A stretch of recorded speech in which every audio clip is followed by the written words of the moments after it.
Tyrion Lannister had never quite known the true meaning of silence until he found himself adrift on a small ship sailing away from Slaver's Bay, in the dead of night, toward the haunted ruins of Valyria. The gentle rocking of the sea, so recently a comfort to him on calmer waters, was less a lullaby and more a quiet threat of the unknown. The breeze sighed over the dark waters, but not even the softest scratch of gulls or distant birds broke the hush. The crew spoke in low whispers, if at all, and Tyrion sensed that each man harbored a deep, abiding fear of what lay ahead. Yet not one of them turned the vessel around. Gold, the universal motivator, had persuaded them to risk sailing the smoking sea. Gold and the name of Tyrion Lannister, dwarf son of Tywin, exiled killer of his own father, and a man now adrift with a cause he would scarcely admit to himself. He stood on the deck, short, stocky, and wearing the scars of countless insults and hardships. In one hand, a wineskin he sipped from absently. In the other, a scribbled map that was more rumor than fact, drawn by an old man in a wine-soaked tavern in Volantis. Tyrion's mismatched eyes, the one dark as midnight, the other greener than the dream wine served in the pleasure houses, scanned the faint lines of ink. There was so much uncertainty here. The route charted across the smoking sea was said to be cursed. The few ships that dared approach these waters rarely returned, and if they did, those aboard them came back changed, haunted men, filled with half-said stories of ghosts in the fog and shapes that glided across the waves. But Tyrion had reason enough to push forward. A rumor had reached his ears, or rather, it had been whispered by too many lips to be mere fancy.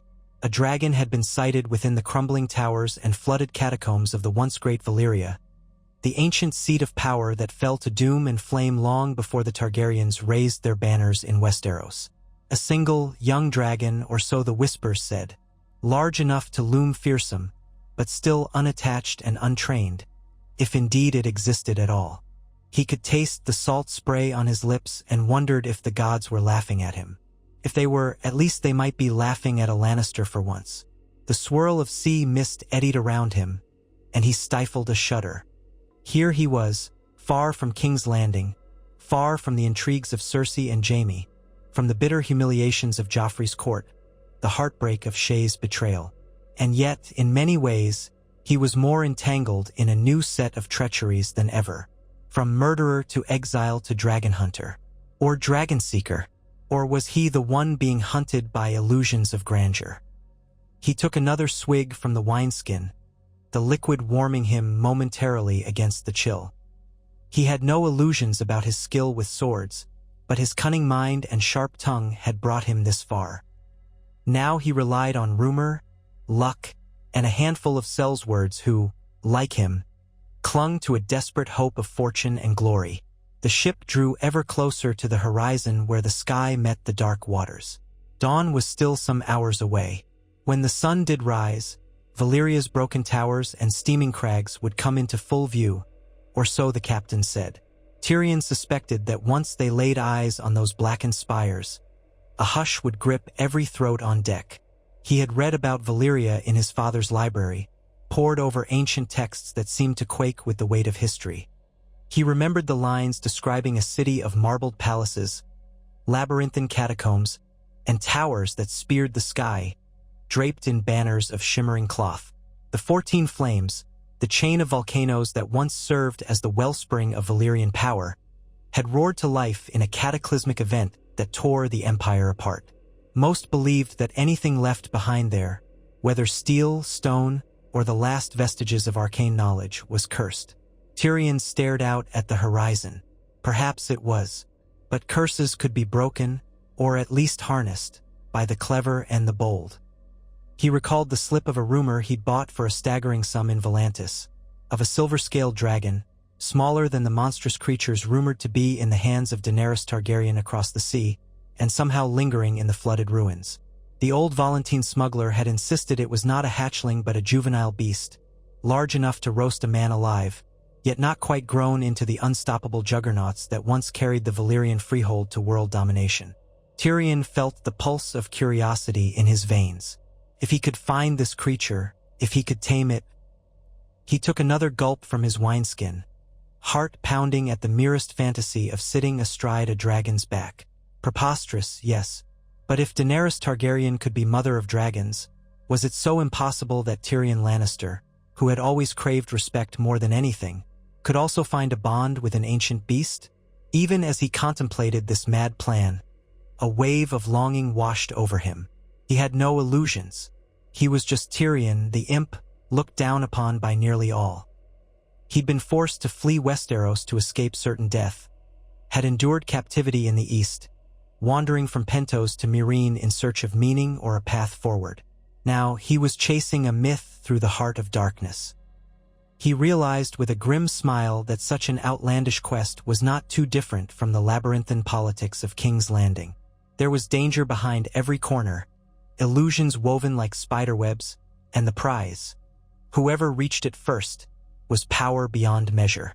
He gripped the rail as the ship pitched against a sudden gust of wind.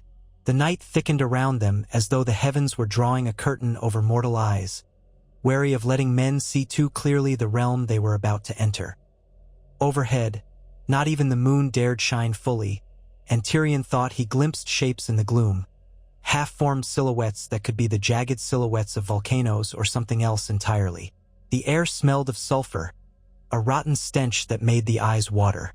Several of the sailors were huddled together at the far end of the ship, occasionally casting glances at Tyrion as though he were the devil incarnate leading them into some demon's mouth. He shrugged inwardly. Let them think it. At least they were still following him. Gold and ambition had a mighty pull. They had parted from Volantis in the hush of night, smuggling themselves past the Triarch's patrol boats.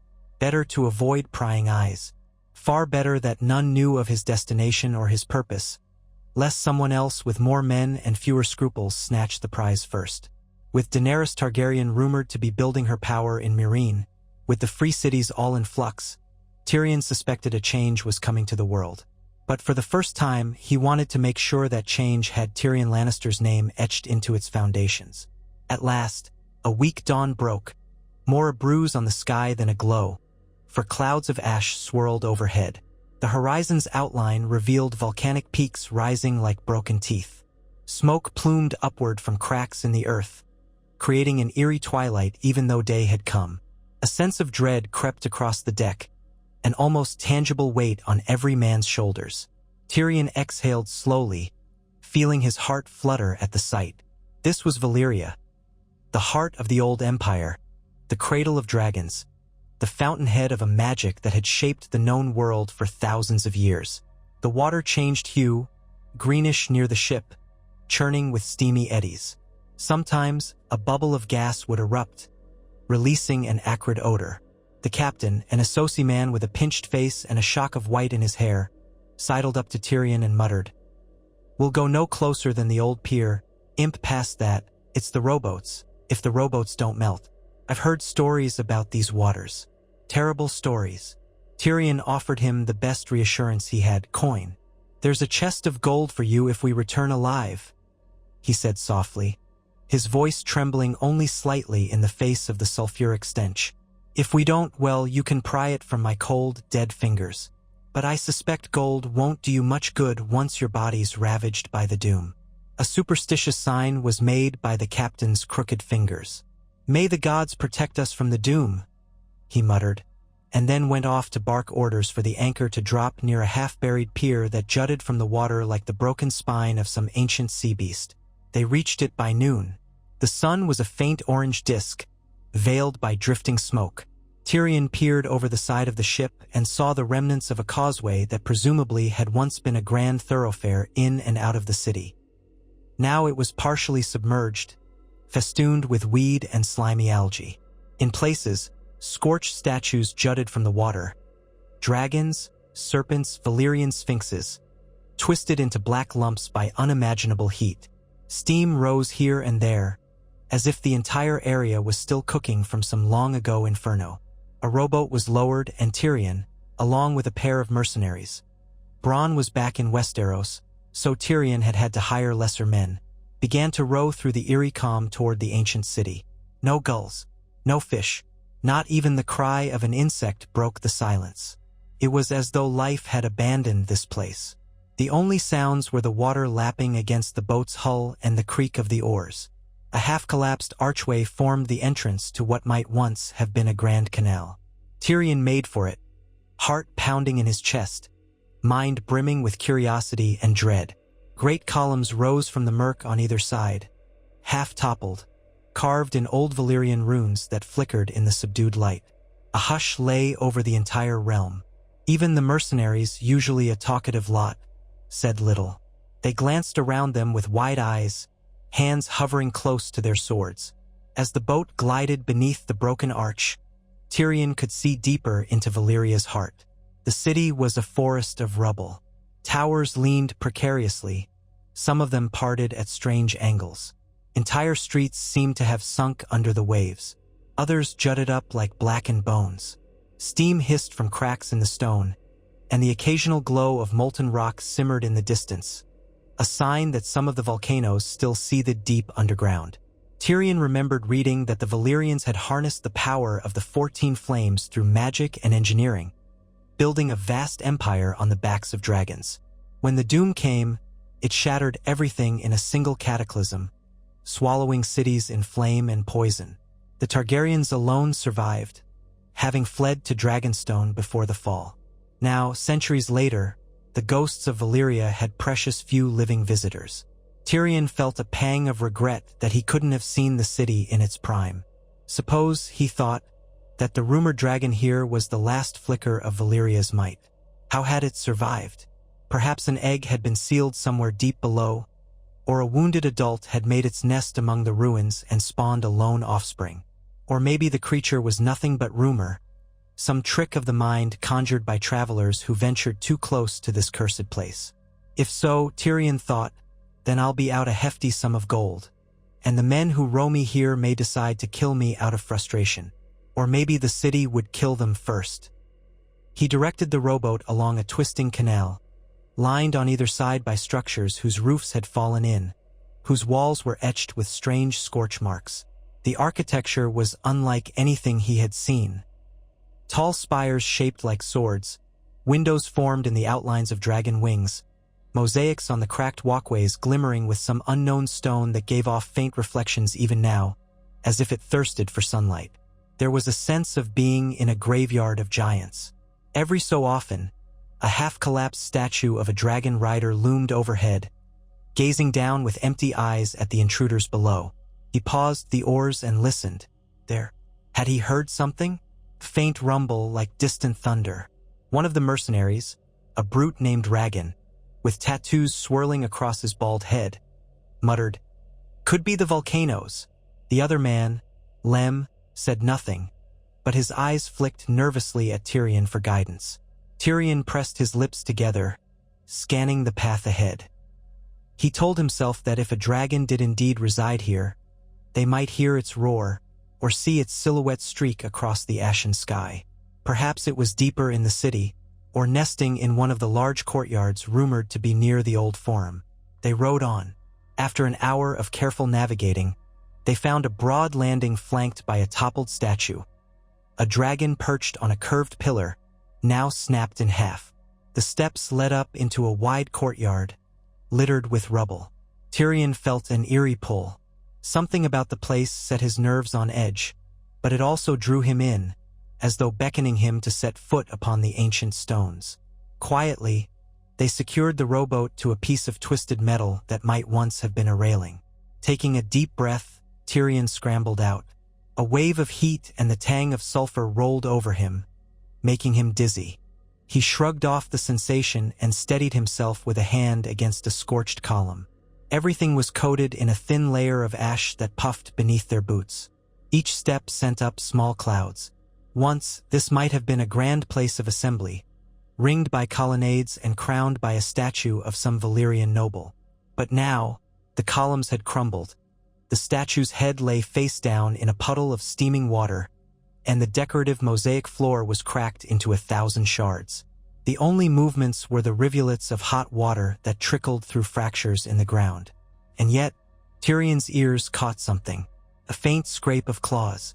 Could it be just rocks shifting, or some creature lurking? They pressed on, weaving through half-toppled pillars. The gloom of the sky made it feel like twilight, though by the tilt of the sun it was midday. A few distant geysers hissed, releasing clouds of steam. Tyrion's breath sounded loud in his own ears. He tried to slow his heartbeat, to remain cautious and alert. If there truly was a dragon here, it might see them as prey. They had no large ballista, no cunning trap, just swords, a crossbow or two, and the small wits they carried. Tyrion suspected that if they did find the dragon, he had better rely on his sharp tongue and the long-forgotten lore he had studied in old books. He had gleaned some idea of how the Targaryens trained their dragons, words of High Valyrian, certain postures and gestures. The knowledge was partial at best, but it might be enough to stay alive. The courtyard led to a wide avenue, flanked on either side by monstrous towers. Some soared high despite the ages of ruin, their sides sheared at angles as if partially melted, the stone warped by the intense heat of the doom. Tyrion craned his neck, marveling at the architecture even in its decay. He recalled half a dozen books that had described Valyrian glyphs. On a whim, he sidled up to a blackened wall where glyphs were carved into a panel of fused stone.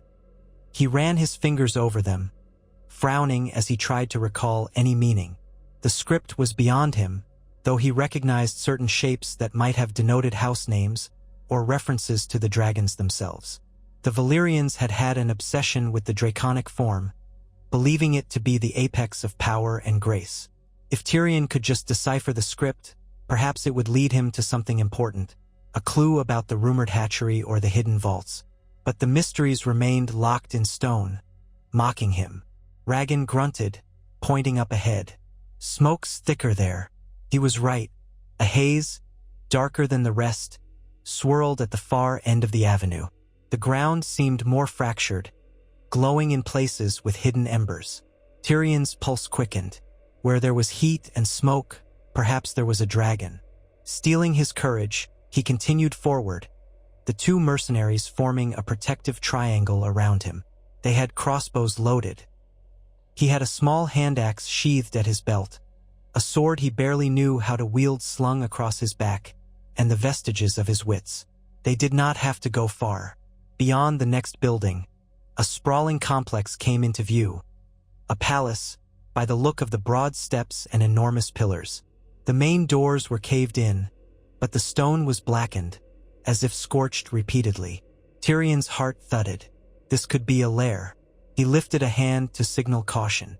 Step by step, they advanced, boots crunching on ash and shards of obsidian. The air had grown stiflingly hot, and sweat trickled down Tyrion's temples. With every inhale, he tasted sulfur and tasted the tension of the men behind him. When they reached the threshold, Tyrion paused, pressing himself against a piece of half-fallen masonry, gesturing for the mercenaries to hold position. He peered around the corner. Within, the remains of a grand hall opened up. Stumps of columns reached for a ceiling now half-collapsed, letting in angled rays of ashy light. And at the far end, half buried in rubble, was something massive. A shape that glinted with a metallic sheen, silver, but dusty, battered with scorch marks. Tyrion's breath caught. He squinted. The shape moved slightly. It was no statue. He swallowed. The thing's hide was pale, shimmering faintly like molten steel. A tail lay coiled behind it. The horns crowning its skull were short but wickedly curved. Its wings, folded at its sides, twitched with a hint of nervous energy. It was not fully grown. Tyrion had seen the outlines of Daenerys's dragons from afar once, in Meereen, and those had been terrifying in their enormity. This one was smaller but still formidable, large enough to kill a group of men if it so desired. The rumor was true. He carefully turned his head to the mercenaries. Their eyes were wide, their knuckles white on their weapons. Tyrion raised a finger to his lips, gestured for them to wait, then held up his open palms in a universal sign to hold steady. It might have been madness, but he had come this far. If he attacked prematurely, the dragon would shred them.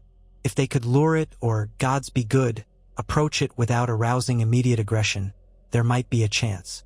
The thought of those old Valyrian words thrummed in his mind. Dracarys meant dragonfire, a command uttered by Targaryens to incite their dragons to burn. But were there gentler words that might calm a dragon's fury or coax it into a tenuous trust? Summoning courage, Tyrion slid out from behind the rubble. The hall was vast, and the dragon, dozing or perhaps only half awake, shifted at the sound of his boots scraping stone. He froze. The beast lifted its head. Its silver scales caught the weak light, eyes shining with an inner fire. Tyrion felt his heart lurch. He was face to face with a living relic, the last vestige of an empire lost to time. For a moment he was paralyzed by awe. Then, slowly, with hands raised, he took another step forward. The dragon's pupils narrowed into slits. A low, rumbling hiss reverberated through the chamber, causing dust to fall from the broken ceiling. Its wings unfurled slightly, revealing translucent membranes that shimmered faintly. Its tail lashed, scattering rubble. Tyrion fought back a tremor in his limbs. He had to speak, though his Valyrian was a patchwork. Clearing his throat, voice trembling, he murmured, "Edruz, Shu, Jerngen," words he hoped meant something akin to easy, calm. He didn't even know if High Valyrian was the language dragons truly understood, or if they merely recognized the voices of our chosen kin. The dragon tilted its head, regarding him with an expression that was neither immediate hostility nor acceptance. Tyrion dared another step. His heart hammered so loudly he was sure the beast could sense it. The warmth emanating from the creature was like standing near a furnace. The air vibrated with its presence. He repeated the words, or tried a different combination he had once read in a dusty tome about dragon rearing. He had no illusions. It might kill him at any moment. Yet something, perhaps curiosity, kept the beast from unleashing flame. Behind him, one of the mercenaries made a slight sound, maybe a nervous shift of foot against stone. The dragon's head whipped toward the noise, jaws parting to reveal razor-sharp teeth. Smoke curled from its nostrils. Tyrion's stomach clenched in panic. He put himself between the dragon and the men, raising his hands higher, desperation in his voice as he stammered, "Lakiri, Issa, I mean no harm." He wasn't sure if the words were correct, but the tone was frantic enough to convey entreaty. The dragon exhaled, a jet of hot air that billowed past Tyrion's face, nearly singing his beard. He flinched but held his ground. The beast seemed to settle again, though its tail continued to flick. Tyrion's heart thundered. He dared another shuffle forward, until he could see the folds of its neck, the jagged ridge of spines that ran down its back. It looked battered. Some scars crisscrossed the scales, as though it had scrapped with something or been caught in collapsed rubble. In a lunatic moment of pity, Tyrion thought to himself, the poor thing must have lived here all alone. Then he remembered that even a poor thing like this could devour him in a single snap. He swallowed. "We come from far away," he said, switching to the common tongue in a near whisper, though he doubted the dragon understood. "I'm Tyrion Lannister. He paused, feeling absurd for speaking as if to a man. "I would be your friend if you'll have me." The dragon blinked once, uncomprehending, but it did not roar. It did not lunge. One step at a time, Tyrion told himself. If it truly was alone, it might be hungry. They had brought a large portion of dried meat, though whether that would satisfy a dragon was questionable. Tyrion gestured over his shoulder to Lem, who stood there with a crossbow trembling in his hands. Slowly, gently, Tyrion motioned for him to take out a sack of provisions they'd brought. Lem was clearly terrified but complied. He fished out slabs of salted beef, stepping forward just enough to hand them to Tyrion. The dwarf took them in quivering hands, never breaking eye contact with the dragon. Step by creeping step he approached. The dragon watched, nostrils flaring. Tyrion could smell the pungent reek of sulfur, hot scales, and reptilian musk. He felt as though he balanced on a knife's edge between wonder and sheer panic. At last he was near enough that, if the dragon lunged, he'd have no chance to flee. Steadying his breath, Tyrion carefully set the salted beef on a piece of cracked marble near the dragon's foreclaw. Then he backed off a step, raising his hands in a gesture of supplication. The dragon sniffed, eyeing the meat, A curl of smoke escaped its jaws. After a tense moment, it lowered its head to inspect the offering, mouth parted. For a heartbeat, Tyrion feared it would ignore the food and devour him instead. But it snapped up the slabs, swallowing them whole.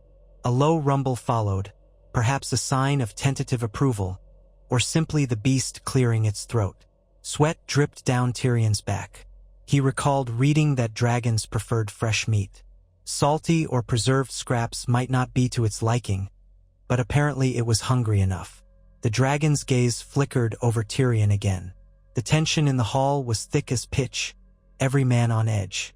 Then, as if deciding there was no immediate threat, the dragon let out a heavy breath, folded its wings more closely, and settled its head on a chunk of rubble. Tyrion almost collapsed in relief. He gestured silently to the mercenaries to move quietly, not wanting to disturb the creature's precarious calm. For a time, they simply watched it, studied it, marveled at it. The men took slow steps around the chamber, reconnoitering possible exits, vantage points, or places to hide should the dragon grow agitated. Tyrion, however, inched closer, letting his curiosity guide him. He drank in every detail of the creature's form. The silver scales that shimmered with faint undertones of blue and lavender, the short spines along its neck, the powerful muscles coiled under its hide.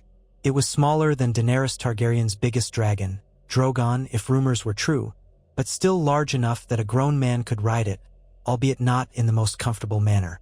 Its eyes were a molten gold color, intense, older than the world, and they followed him unblinking as he inched around. The dwarf felt a twisting in his chest.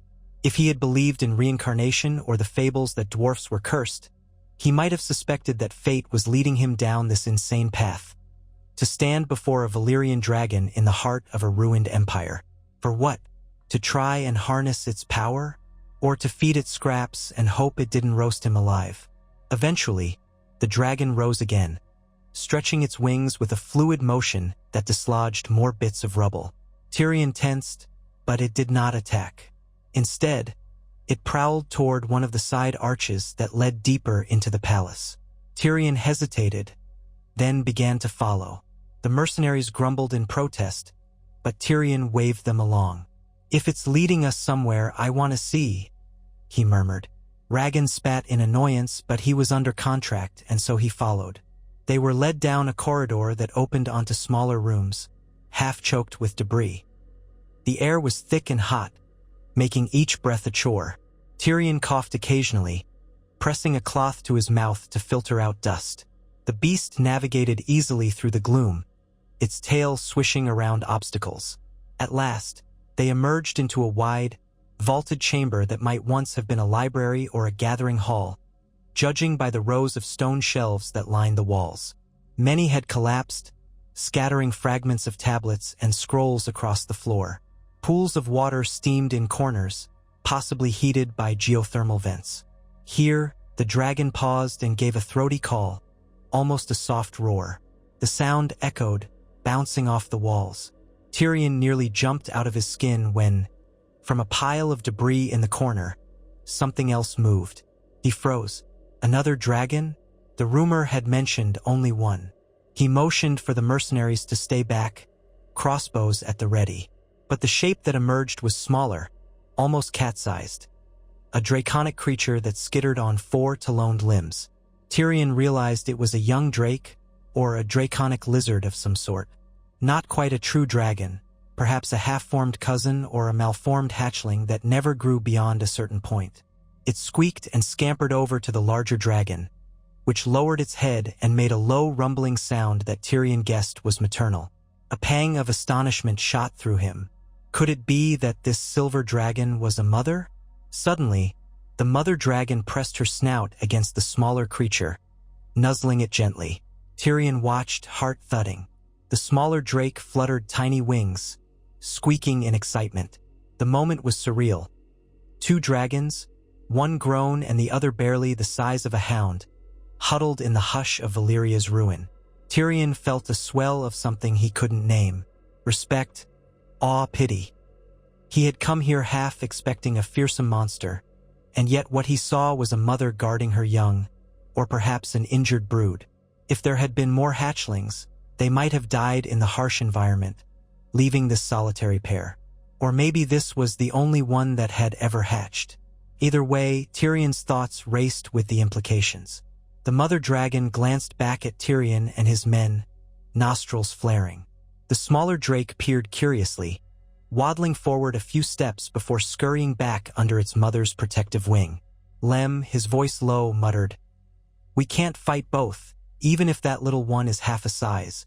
She'd burn us alive." Tyrion nodded absently, scarcely listening. A plan began to form in his mind, a half-mad idea that if he could earn the dragon's trust, or at least a measure of tolerance, perhaps he could coax her away from this cursed city. But how? Transporting a dragon, let alone with a brood, was nigh impossible without the risk of them flying off or turning on their would-be captors. Steady, step by step, he told himself. Gain trust. Offer food, security, or something better than these ruins. If the mother recognized that Tyrion and his men were not a threat, or even beneficial, maybe she would not incinerate them. So he slowly rummaged in the pack slung over his shoulder for more salted meat. They had a few chunks left. He placed them on the ground, a bit closer this time, and stepped back. The mother dragon eyed him, exhaled a small puff of flame that singed the stone, then ambled forward to sniff at the offering. The smaller drake padded along behind, squeaking. The mother took the meat, swallowing in a snap. Again, no aggression followed. Tyrion dared a smile. He could hardly believe it. Here he was, the imp of House Lannister, feeding a dragon in the heart of the doom-cursed Valyria. He felt an exhilaration unlike anything in his life. This was a dance with the impossible. Quietly, he reached a hand toward the mother dragon's snout, palm open, barely daring to breathe. The dragon hesitated, a low rumble in her throat. Tyrion's heart hammered. His fingertips brushed the edge of her scales, hot to the touch, textured like overlapping plate. In that moment, he felt the beast's breath. She tolerated his presence for a few heartbeats, then snorted and pulled away, curling protectively around her hatchling. Tyrion withdrew, biting back a grin of pure wonder. He had touched a dragon. All illusions aside, he understood the danger. At any moment, she might decide he was prey or a threat. And there was a bigger issue, how to proceed. If they left now, having glimpsed the beast, they could take the knowledge back. But that would do little good if Tyrion's ambition was to become anything more than a rumor spreader. If he truly wanted to claim a dragon, or at least be the man who brokered its emergence into the world, he needed a plan to guide the creature out of Valyria. He looked around the half-collapsed library, scanning the dusty shelves. Perhaps there was some record or text explaining how the Valyrians used to manage their dragons. He knew the Targaryens had built the dragon pit in King's Landing generations later. Could there be a parallel here? "Wait here," Tyrion murmured to the mercenaries. "Keep a respectful distance. If she becomes hostile, back away. Don't shoot unless you must." He saw the skepticism in their eyes, but trusted their fear of the dragon would keep them from making a foolish move. Then he slipped along the perimeter, carefully stepping over broken scroll cases and shards of stone. Though time and doom had likely reduced most of the ancient knowledge to ash, perhaps a fragment remained. The dust clogged his nostrils, and the heat made him sweat through his clothes, but he persisted. In a dark corner, half hidden behind a collapsed column, he spotted a row of stone tablets stacked against the wall. Some had broken into pieces, but a few were intact. Their surfaces bore Valyrian script etched deep into the rock, though centuries of neglect had left them worn. He ran a hand over them, straining to recall any of the old runes from his father's library.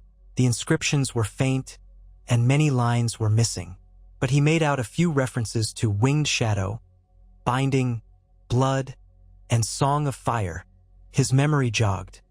The Valyrians had believed that dragons were bound to their riders by blood and magic. Without that link, controlling a dragon was nearly impossible. The Targaryens used the word blood of the dragon to highlight their lineage. Tyrion was not Targaryen as far as he knew. Was that the missing piece? Could a Lannister, of all people, hope to forge such a bond? A wave of frustration welled in him. Perhaps he was chasing a fool's dream. Then again, had Daenerys not hatched her dragons in fire and blood? That was magic beyond anything Tyrion had read. The world was changing, or so it felt. He had no illusions about conjuring such power from nowhere. But what if the mere presence of a living dragon, untethered to any known Targaryen, suggested that the strict rules of Valyrian bonding had broken down over the centuries? Perhaps a new bond could be formed if the dragon accepted him. He pressed his hand to the worn glyphs again. In the faint half-light, he whispered, "I will try." He felt a presence behind him. Turning, he saw the mother dragon standing a few paces away, the smaller drake peeking around her flank. She observed him rummaging through the dusty relics. Was it curiosity that brought her near? Tyrion froze, heart in his throat. Slowly, he stepped away from the tablets, returning to a more open space so as not to appear cornered or threatening. The dragon advanced, sniffed the corner, and nudged the fallen column. Perhaps she remembered something of this place, if she had been born here, or if her ancestors once roosted in these halls. Tyrion dared not guess how much a dragon could remember. Yet her behavior suggested she was not simply a mindless beast.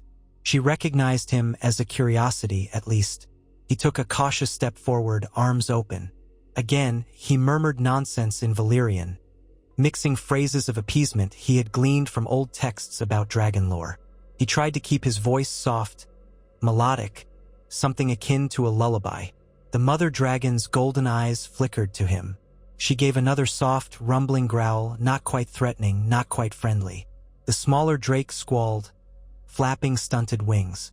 Tyrion retreated a half-step, to show he meant no harm. In that moment, he felt a cautious acceptance settle in the air. The mother did not lunge. She did not spew flame. She studied him, nostrils flaring. Then she sank down onto her haunches, tail coiling around the young one, as if to say, "I see you, little man, and I am not afraid." A tremor of excitement coursed through Tyrion. This was progress. Actual, tangible progress. He beckoned the mercenaries closer, though not too close. "We need to stay together," he whispered. "But keep your weapons down. She's letting us near." Raggan's face dripped sweat, jaw set in grim lines, but he nodded. Lem did likewise.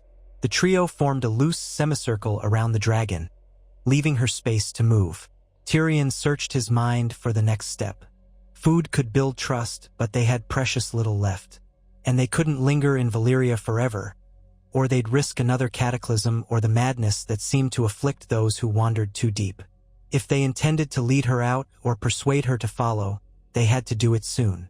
Yet how to coax a dragon out of its nest, especially one with a young drake? A sudden rumble shook the ground. Dust cascaded from the ceiling. Instantly, the dragon tensed, rising on her hind legs. Tyrion staggered. Another tremor followed, stronger. An old shelf collapsed, sending rock and debris crashing. The mother dragon roared, a deep, reverberating cry that made the hall quake. The smaller drake squealed.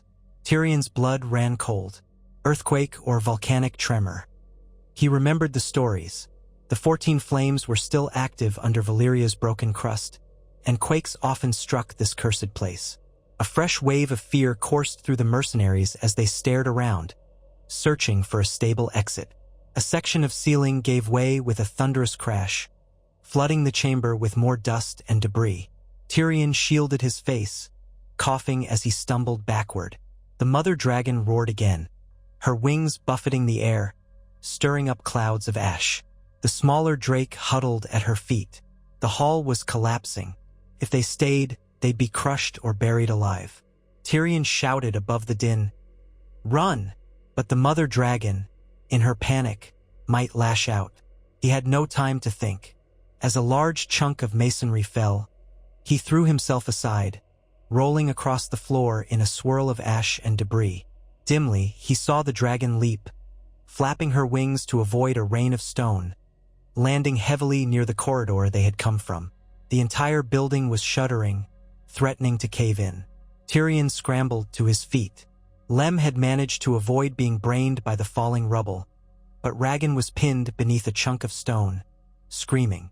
Tyrion hesitated only a moment. He rushed to help, but the stone was too heavy for him alone to lift. "Help me!" he cried to Lem, who rushed over. They heaved at the slab, straining. Raggan's screams were cut short by another cough of dust. Meanwhile, the dragon roared, bounding across the chamber with the smaller drake scurrying at her heels.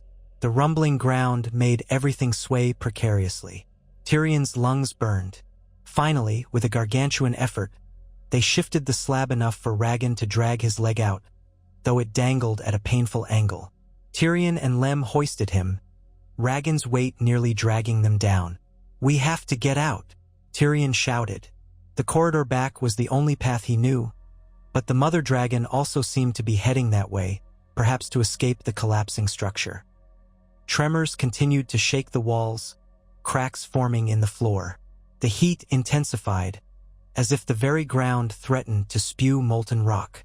Tyrion led the way, half carrying, half dragging Raggan, while Lem struggled to keep the man upright. They stumbled into the corridor. The mother dragon was there, battered by falling debris. She reared up, flaring her wings to shield the smaller drake. Tyrion froze, expecting a fiery doom, but the dragon seemed more concerned with finding an exit than attacking them. Another quake jolted the palace, sending blocks of stone raining from above. The mother dragon screeched, swatting aside rubble. Then, in a burst of power, she surged forward, crashed through a half-collapsed wall, and disappeared into the outside courtyard. Dust and smoke billowed in her wake. Tyrion and the men followed, staggering over shattered masonry. Outside, the day was tinted red by swirling ash, the sky roiling as if in torment. The ground continued to tremble, but at least they were not trapped indoors. They half fell down the cracked steps to the courtyard. Tyrion coughed, eyes stinging. The mother dragon and her smaller companion crouched at the far end, near the canal. She lifted her head, scanning the ruins. A swirl of heated air made her scales shimmer. Tyrion realized she was likely frightened, perhaps as disoriented by the quake as any of them. Slowly, carefully, he raised a hand to show he meant no harm. The dragon regarded him warily, tail lashing. Raggan groaned, leaning heavily on Tyrion and Lem. Blood oozed from a gash in his forehead, and his leg was twisted. Another quake rolled beneath them, causing the ground to crack open along one edge of the courtyard, sending a jet of steam into the air. They couldn't stay. Tyrion pointed toward the half-submerged causeway leading back toward the boat. "We have to reach the rowboat. Get out of this damned city before it buries us." Lem nodded, fear shining in his eyes. Tyrion looked at the dragon again. She was, in her own way, trapped here too. Another quake might bring more rubble down, or open a vent of molten rock. He felt a mad impulse. Don't leave her behind. If he wanted any chance at forging a bond with a dragon, he couldn't abandon her to this chaotic doom. But how to coax her to follow them? In a sudden burst of intuition, Tyrion fished out the last piece of salted meat. He waved it, then tossed it toward the dragon. She snapped it up, but it was hardly enough to fill her belly. Then he stumbled toward the canal, hoping the creature would follow. He motioned for Lem to help Raggan along, and they lurched toward the water's edge. A final, massive tremor rocked the courtyard. A spire in the distance collapsed with a roar, sending up clouds of ash. The mother dragon snarled, gathering the smaller drake under her wing, and made a running leap over a collapsed arch. She landed near the canal, sending waves sloshing as her weight struck the half-broken dock. Tyrion saw his chance. "Yes, come on," he rasped, as if the dragon understood. The beast eyed him, perhaps recalling that these strange bipeds had offered food, had not attacked her, and were also fleeing the cataclysm. She snorted, but did not turn away. The rowboat bobbed precariously at the edge of the broken pier. Tyrion's mind spun. Could the dragon swim? Or would she attempt to fly? She had wings, but if she had rarely taken flight amid these cramped ruins, would she risk it now? Another quake spurred them onward. Tyrion and Lem hauled Raggan into the boat. It threatened to capsize under the weight. "Easy," Tyrion barked, trying to steady it. He turned his gaze to the mother dragon, who paced along the pier, tail thrashing. The smaller drake clung to her side. The boat was far too small for either dragon, obviously, and they likely weighed more than the vessel could bear even if they tried. Tyrion's heart sank. If they were to flee by boat, the dragons would be left behind. Unless the mother dragon took flight. He remembered old accounts describing how young dragons were taught to fly. This one was not a hatchling, though it still might be in the earlier stages of growth. Could it carry the smaller drake as well? Tyrion had no time for a polite demonstration. Rubble crashed down around them, the air thick with sulfur. The beast roared at the convulsing city, as though cursing Valyria itself for betraying her. Tyrion risked stepping onto the pier, arms wide, shouting over the chaos. "Fly, you great scaly lizard! You have wings! Take the sky before it kills you!" The words were half lost in the rumbling. The dragon turned her head, blinking at him through the swirling ash. She spread her wings slowly, uncertainly. Another tremor, and the pier cracked, threatening to topple into the canal. Tyrion nearly fell, grabbing hold of the boat's side. Lem clutched Rhaegon to keep him from sliding off. The mother dragon let out a roar. Then, with a massive heave, she sprang upward. Her wings beat the ashen air, stirring a whirlwind of dust. She lurched, struggled for an instant, then gained a shaky lift. The smaller drake clung to her shoulders, squealing. Tyrion watched in awe as the silver creature climbed higher. She teetered among the swirling columns of smoke, but eventually stabilized, turning in a slow arc above the city. Tyrion stared, eyes burning with sweat and ash. It was a sight of raw majesty, like a piece of living history thrown into a cataclysm. Row, row! Rhaegon was delirious, but he wasn't wrong. They needed to leave before the canal boiled over or the city swallowed them whole. Tyrion jumped into the boat, snatching the oars. Lem took the other pair. With frantic energy, they rowed away from the crumbling pier, navigating the half-submerged causeway. Behind them, the once grand structures of Valyria collapsed, sending up a towering plume of ash and smoke. The canal waters rippled with fiery reflections, steam rising in patches. Tyrion's muscles ached with every pull of the oar. He spared a glance upward, just in time to see the silver dragon circling overhead, the smaller drake clutched in her claws or draped across her back. She seemed hesitant, uncertain where to go. Tyrion prayed she wouldn't simply vanish into the roiling sky. He shouted hoarsely, "Come, follow us." Not that she'd understand, but maybe the gesture of them fleeing toward the sea would entice her. No one wanted to stay in this inferno. They maneuvered the rowboat through the winding channels. Rock slides and collapsing bridges frequently forced them to detour around sunken debris. All the while, the mother dragon soared above, occasionally letting out a piercing cry. Tyrion glimpsed her silhouette against the ashen sun. Something in him thrilled at the sight. Even if she chose to vanish, he'd have witnessed living proof of Valyria's legacy. But part of him yearned for more, a partnership, a bond. A madness, perhaps, but it was in his heart all the same. At last, they reached the ship's anchoring point. The terrified crew had witnessed the quakes and the swirling ash from a distance, uncertain if they should flee. But Tyrion's promise of gold had held them in place long enough, and they rushed to help drag Rhaegon aboard. The man's leg was ruined, but he might live if given time and care. Tyrion, panting and smeared with ash, turned to the horizon. High above, a silver gleam emerged from the smoky veil. The dragon soared out over the water, the smaller drake perched precariously on her shoulders.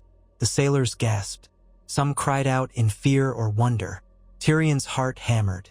The mother dragon let out a resounding roar that rolled across the smoking sea. Then she glided lower, as if following the ship's movements.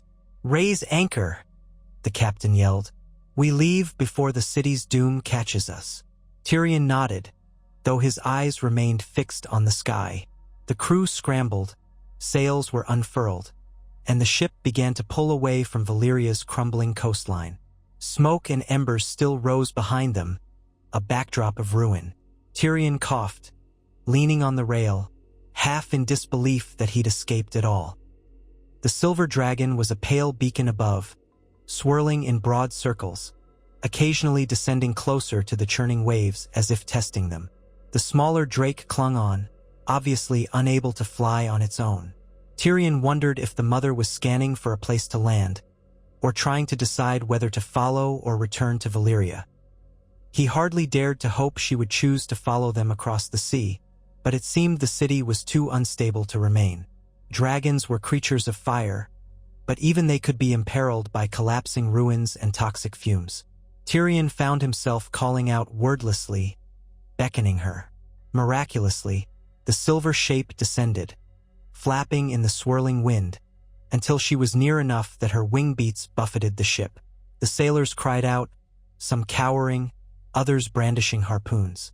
Tyrion raised his arms, shouting, "No! Stand down!" The mother dragon hovered, uncertain, a living storm of scales and beating wings.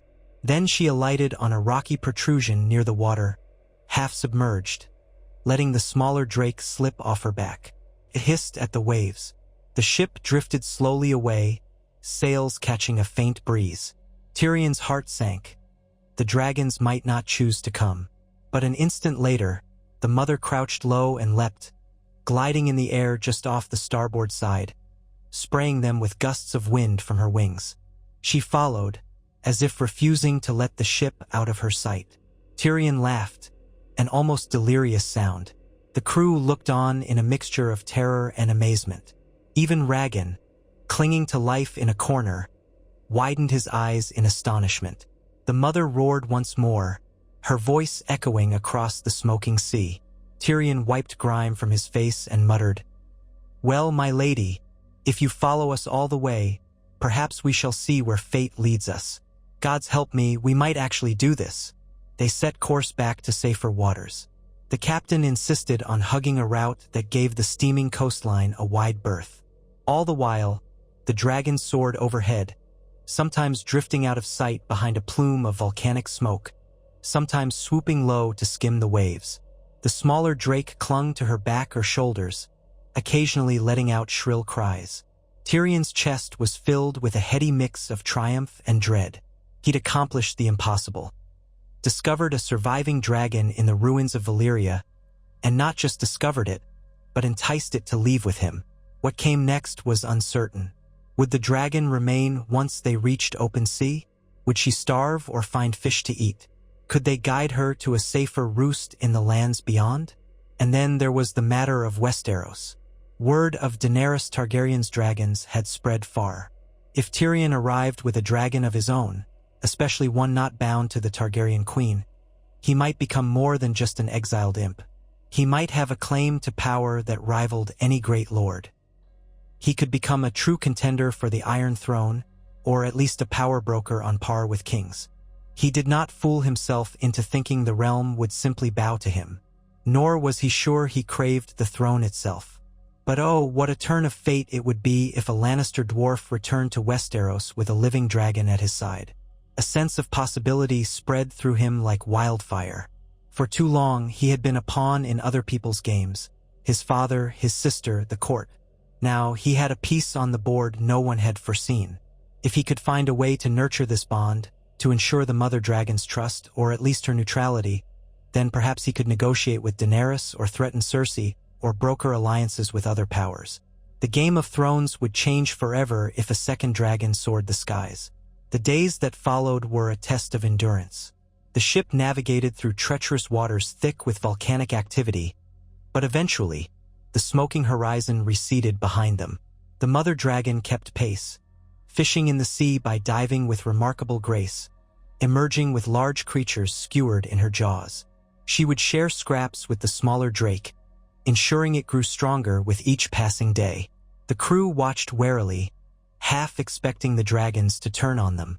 Tyrion spent hours at the rail, calling up to the dragons in a soft voice, tossing bits of whatever meat they had spare, though the mother's appetite was far beyond what the ship could supply. Fortunately, the sea teemed with life that she could hunt. At night, she glowed faintly in the moonlight, perched on a rocky outcrop if one was available, or circling overhead. Tyrion took to whispering half-remembered Valyrian phrases, trying to coax any sign of recognition. He even risked lighting a small brazier on the aft deck.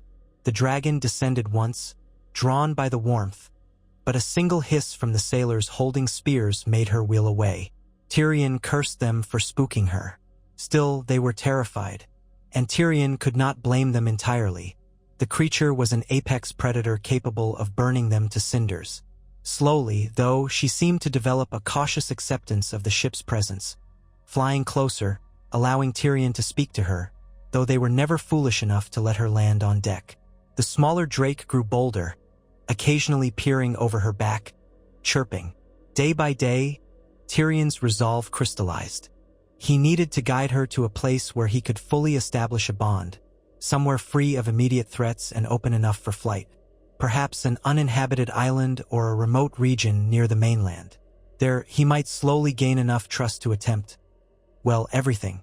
The thought of riding her, of forging a claim to the power once held only by Targaryens, made his heart race.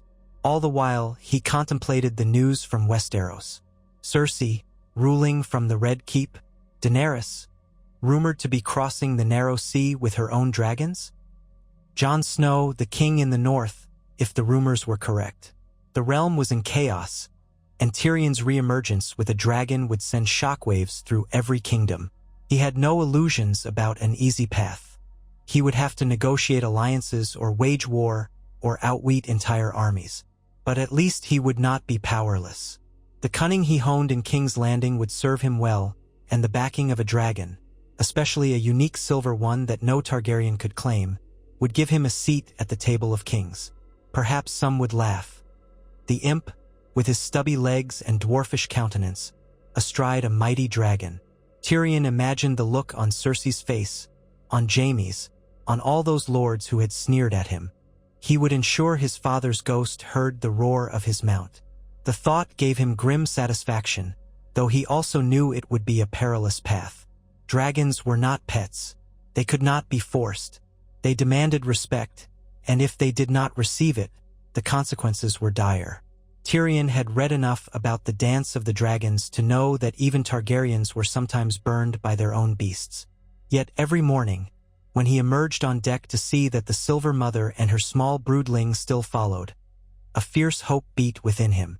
And with that hope came the seeds of a plan, to steer the ship north, toward a remote coastline known for its basalt cliffs and jagged coves, an area not heavily populated, where they might find a cove or hidden bay to shelter in.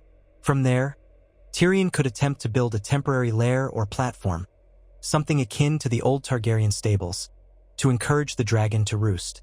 Then, if fortune favored him, he would cross back into Westeros or send envoys, letting the world know that Tyrion Lannister had returned, and that he was no longer the dwarf scorned, but a dragon lord in his own right, or at least an ally to a dragon. Let the realm tremble. Let them see how a man can rise from the ashes of doom. He shared the vaguest outlines of this plan with the mercenaries and the captain, who grumbled that their contract covered only a return to some safe port. Tyrion calmly reiterated the promise of gold. Much gold. Enough to buy the loyalty of even frightened men. Some wanted to jump ship at the first settlement they reached, to be free of this monstrous hazard in the sky. But Tyrion negotiated. He used every silver-tongued trick he knew, plus the undeniable presence of the dragon that followed them. If they parted ways now, would they risk the beast's wrath? Better to remain under Tyrion's guidance, at least until he found a suitable place. The men exchanged uneasy glances but agreed. Gold, after all, shone brighter than fear, for the moment. So the days stretched into weeks. They skirted the coastlines of Sithorios and beyond, searching for the uninhabited region Tyrion recalled from old maps. The silver dragon grew stronger, hunting more frequently, the smaller drake always at her side. Tyrion tried to spend as much time as possible watching her, speaking softly. Sometimes she would swoop down near the ship, huffing warm breath across the deck, as though checking on her strange bipedal companions. The crew cowered, but Tyrion approached with caution, offering a few scraps of salted fish. She snatched them, often dropping them into the smaller drake's mouth. Tyrion felt a peculiar kinship forming, though he knew better than to assume it was the same as a genuine bond. Dragons were not dogs to be tamed by scraps. Still, the seeds of trust were there. He took to calling the mother dragon Sharera, after a legend of a silver-haired sorceress from the histories. Though the beast did not respond to her name, it helped Tyrion to speak to her, to refer to her as something more than a wild monster. The smaller drake he began to call Ember, for the dim glow that shimmered along its scales at night. He repeated these names often, as if they might one day catch the dragon's ears. The men rolled their eyes, but Tyrion did not care. They were living in extraordinary times, forging a path that none had walked since the downfall of Valyria. At last, they reached a rugged coastline. Sheer black cliffs rose from the sea, battered by waves. A few hidden beaches nestled in crags. Inland, the terrain was a mystery, likely forest or rocky hills with no major towns or cities for leagues. It was precisely what Tyrion had hoped for. A remote haven, free from prying eyes. If he was to attempt the improbable next step, landing ashore with the dragon, this would be the place. The captain moored the ship in a small cove shielded by rocky outcroppings. Tyrion gave orders for a scouting party to search inland for a suitable clearing or plateau. Over the next few days, they found a wide stretch of basalt rock atop the cliffs, accessible by a narrow path from the beach. Seabirds nested in the cracks. The vantage point overlooked the ocean, perfect for a dragon to perch and watch the surroundings. Convincing Sharera to land there was another matter. Tyrion arranged a large fire pit, piling it with driftwood and brush. He reasoned dragons liked warmth. He also stationed a small flock of goats the crew had purchased from a passing fishing boat, livestock for her to feed upon. Then, with a sense of trembling excitement, Tyrion climbed the cliff path, waiting near the fire pit. When Sharera circled overhead, he lit the pyre. Smoke curled up into the sky, a beacon. Would she come? She did. Slowly, warily, the silver dragon spiraled down, Ember clinging to her shoulders. Tyrion stood well back, letting her see the goats, which bleated in terror. She landed with a thunderous impact, wings rustling. A single puff of flame from her maw roasted the goats where they stood, sending them collapsing in charred heaps. Tyrion winced, pitying the beasts, but told himself it was necessary. Sharera tore into the roasted flesh, feeding Ember scraps. Tyrion inched closer as she dined, murmuring softly, repeating the names he had chosen. She eyed him between mouthfuls, smoke drifting from her nostrils. But she did not drive him away or incinerate him. That alone was a victory. Over the next hours, she settled on the basalt, surveying the ocean. As night fell, Ember curled beside her, dozing. Tyrion kept the fire pit fueled, offering warmth. He did not sleep much. Instead, he stood on the edge of the plateau, gazing at the majestic form of the dragon, feeling an awe he could scarcely put into words. In the days that followed, Tyrion developed a routine. Each morning, he climbed the cliff, brought fresh meat if possible, or lit the fire, and spoke softly to the dragons. Sharera seemed to accept his presence, though she never let him too near Ember. She would occasionally flap off to hunt, returning at sunset. Eventually, Tyrion dared approach closer while she lounged near the fire. He stretched out a hand, heart pounding. She let him lay a palm on her shoulder, feeling the heat through her scales. She rumbled softly, not exactly purring, but not hostile. Ember hissed but did not bite. Tyrion exhaled in amazement. Progress. One evening, as the sun bled red into the sea, he stood at the cliff's edge with Sharera perched beside him, tail curled, wings half-furled. He gazed out over the water, thinking of Westeros. Soon he would return. With or without Shira's cooperation, he had to make his move. But the bigger question was, how to travel? Could he coax her to carry him? Or was that too bold, too soon? He recalled the Targaryen's method. Only through mutual acceptance would a dragon permit a rider on its back. It required courage and a willingness to risk death. No harness or chain would help if the dragon decided to twist mid-flight and fling you off. The bond had to be real. He breathed in the salt air, steeling himself. If he was to seize this chance, he could not hold back. He had read about Daenerys walking into fire to hatch her eggs, about Aegon the Conqueror and his sisters mounting their dragons in the fields of battle. H had displayed a mixture of daring and something intangible, the right blood or the right magic. Tyrion might lack Targaryen blood, but he had cunning, bravery born of desperation, and an odd connection with Shirera that had sprung from the ashes of Valyria. Perhaps that was enough. Approaching her flank, he spoke quietly, voice trembling with anticipation. "We are not so different, you and I," he said, aware it was absurd to address a dragon with such words. "We are both survivors, outcasts from lands that scorned us. Let us find our path together." She flexed her wings, giving him an inscrutable stare. Ember lay curled near her forelimbs, eyes half closed. Tyrion reached up to place a hand on her side, feeling the slow rhythm of her breathing. "Shirera," he murmured. He tried a phrase in Valyrian, half-remembered from an ancient text. "Vorsadeir, Ithalar Lanti." It might have meant "fear not. We rise together," or it might have been complete nonsense. He could only hope the intention carried. Then, heart hammering in his chest, he stepped onto a rocky ledge that could serve as a foothold. He slid his hand up to the base of her neck spines, gently hoisting himself partway onto her back. She stiffened, hissing. Tyrion froze. One swat of her tail could send him plummeting to the rocks below. He held on lightly, not gripping her too tightly, showing that he was not attacking. "Easy," he whispered. "Easy, girl." She snorted, releasing a puff of smoke. Ember's eyes snapped open, but the smaller drake did not interfere, merely watched with an almost quizzical tilt of its head. Slowly, Tyrion eased his weight until he was perched astride her shoulders, legs straddling her sides. His heart pounded so fiercely he thought it would burst. She trembled beneath him, uncertain, tension rippling through her muscles. He kept whispering nonsense words of reassurance, mindful that any sudden movement could spook her. A minute passed in taut silence. Then she shifted, stretching her neck as though testing his weight. Tyrion fought down a wave of terror, remembering that many riders fell from dragons who had not accepted them. But he refused to climb down now. He pressed a trembling hand along her neck, feeling the scales that shone silver in the dying sun. With a sudden jolt, she spread her wings wide. Tyrion's breath caught. "Gods!" She crouched, coiling her legs as if to spring. He tried to position himself in some stable manner.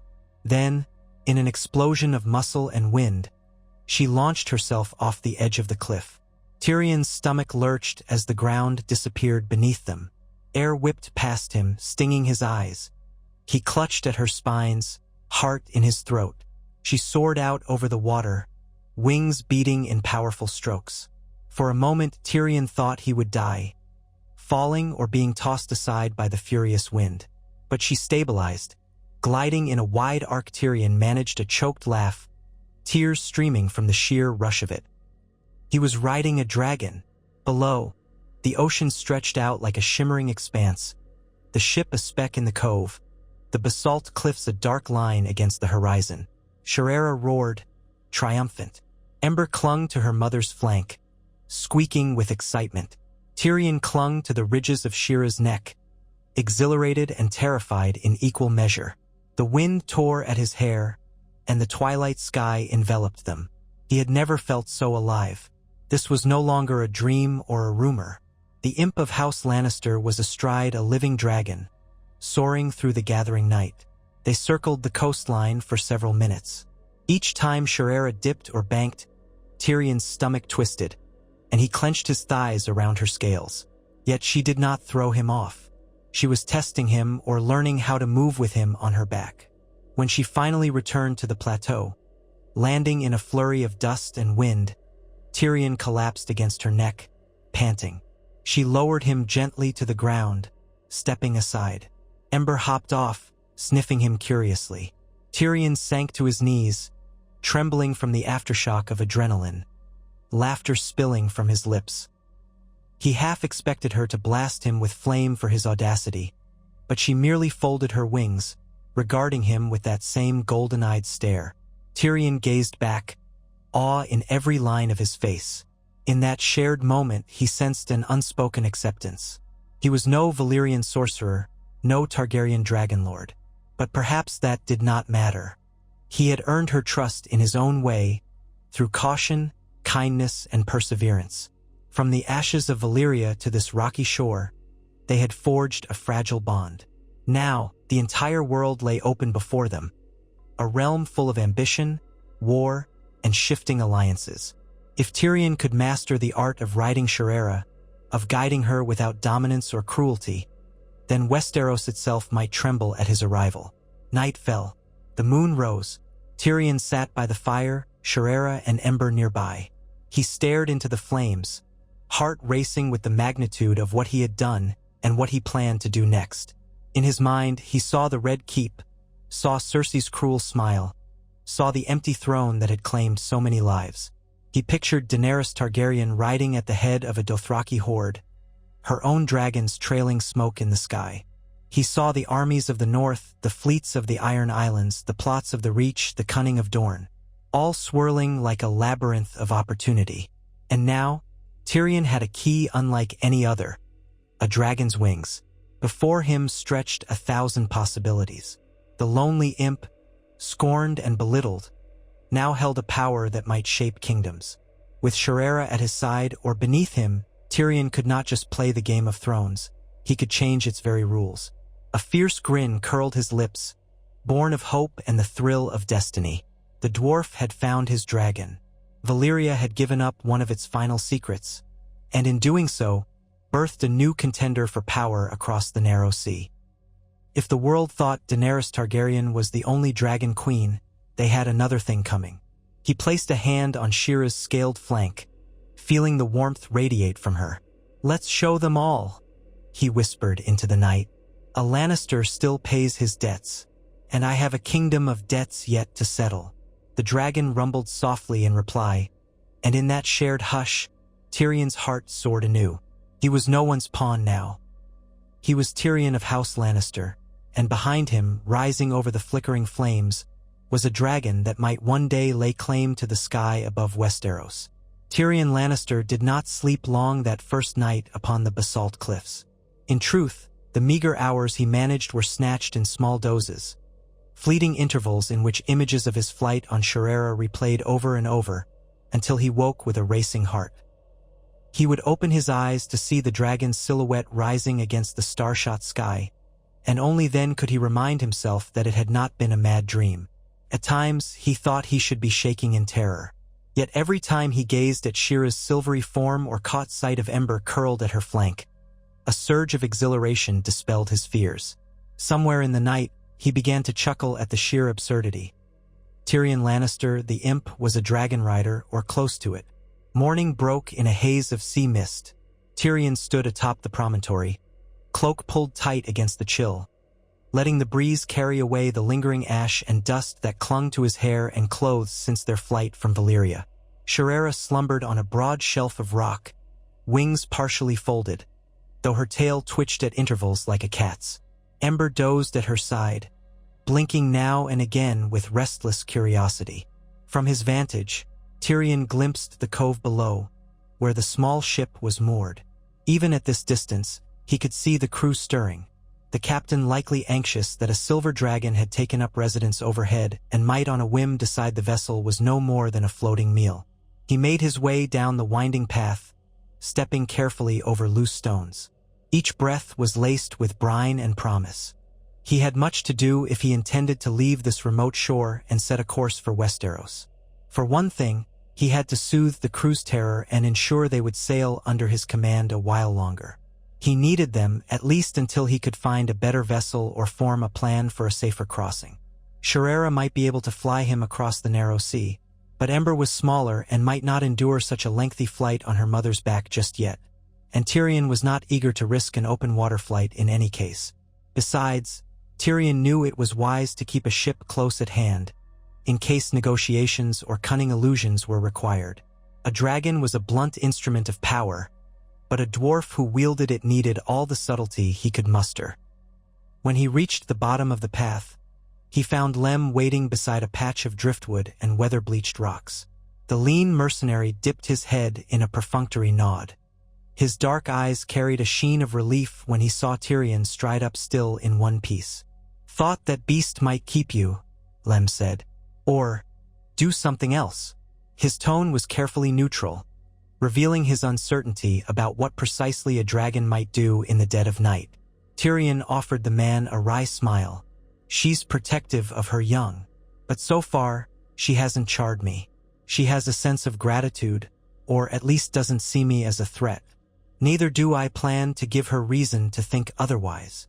Lem scratched at his jaw. "The men are restless. They've been whispering that you aim to ride that scaly fiend all the way to King's Landing and burn the city to the ground. Others think you might lead it to Volantis and seize the city for yourself. They conjure all sorts of notions." Tyrion smirked, though he felt the weight of those rumors. "Let them gossip. It's the nature of small minds to spin tall tales. For now, they'll do as they're told so long as they believe it's better to be in my service than wandering some foreign port with no pay." He shrugged. "Besides, if they truly want to desert, they'll have to risk crossing Shira's path on the beach." "Shirera, our silver friend." Tyrion said it lightly. "She deserves a name, don't you think? And the smaller one is Ember. If the men understand I have some manner of bond with them, maybe they'll find me marginally less expendable." Lem let out a breath. "Well, I won't argue that." Raggan's still laid up, his legs ruined. "The ship's surgeon says he'll never walk without a crutch again, though he might keep the leg if the wound doesn't fester." Tyrion made a mental note to visit Raggan. The man was rough around the edges but had helped save Tyrion's life during that quake in Valyria. "I'll see to him," Tyrion said. "Then I'll speak to the captain. We need to gather enough supplies for a voyage. Not all the way to the Seven Kingdoms yet, but somewhere closer. We might have to resupply in Lys or Tyrosh, possibly. Then again, I'd prefer a quieter route." "You're not going to sail directly to King's Landing?" Tyrion shook his head. "I'm not that much of a fool. Arrive at the Blackwater Bay with a dragon overhead and the Lannister banners still flying in the city? My dear sister might attempt to greet me with a hail of scorpions and ballista bolts. I'd rather not become a pincushion. No, I have other ideas. But first, I need coin to grease palms and gather a loyal retinue. If I mean to walk into the lion's den, I want a plan. Perhaps we'll slip into Westeros more quietly and see how the wind blows. The Seven Kingdoms are in flux, last I heard. My sister sits the throne, or so rumor says, but Daenerys Targaryen has come west with her own dragons. The realm may well be at war again. That could be to my advantage. Or my downfall." Lem nodded, acceptance if not enthusiasm in his posture. "One step at a time, then." "That's all we can do," Tyrion said, turning toward the shore. "Come, let's see about our wounded friend." He found Raggan propped up in the shadow of the ship's bow, a makeshift lean-to set up to shield him from the sun. The man's leg was heavily wrapped in bandages that smelled faintly of vinegar and herbs. A moan escaped him as Tyrion approached. The dwarf crouched down, looking the mercenary in the eye. Raggan's face was drawn and pale, but his eyes still sparked with the stubborn will to live. "You saved me in that crumbling palace?" Raggan rasped, though his tone was reluctant, as if admitting a debt pained him more than the leg. "I'd have been crushed to death if you and Lem hadn't pulled that stone off me." "Think nothing of it," Tyrion said with a small wave of dismissal, though he was privately gratified to see the man recovering. "We'd have all died if we'd lingered. Now you've a chance at life yet. The surgeon says you'll keep the leg if it doesn't rot. I'll make sure he has the supplies to fend off infection. Strong wine, honey salves, that sort of thing." Raggan swallowed. "Why? I don't make a habit of letting my employees die when I can prevent it. You may be a rough sort, but you've been loyal so far." "Loyal enough." Raggan gave a half-laugh that turned into a wince. "You're a strange one, imp. A man who rides dragons but worries about bandages on a mercenary's leg. Tyrion smirked. Consider me a connoisseur of contradictions. Rest. You'll need your strength if we're ever to see the next chapter of this mad tale. He patted Rhaegon's shoulder gently and rose. Before heading to the captain, Tyrion paused to watch the sea. The sky was bright with morning light, the clouds tinged gold. For a moment, he let himself breathe in the possibility. If Daenerys was indeed in Westeros, word would spread across the narrow sea of battles and alliances. Tyrion wondered if she had a small council that replaced him, or had she discovered that Meereen was not so easily tamed, and thus been delayed? He could not be sure, and the uncertainty gnawed at him. 4 years, he had known too much, had been the cunning spider in the webs of King's Landing. Now he had to rely on second-hand tidings and guesswork. He found the captain near the prow, inspecting a cracked section of railing. The grizzled old man looked up with a scowl that quickly shifted to guarded respect when he recognized Tyrion. No doubt the man was mindful that Tyrion had the coin and the dragon. "Lord," the captain said. "Not too much damage from the quake or the flight, just a few timbers that need repair. The men are skittish, though.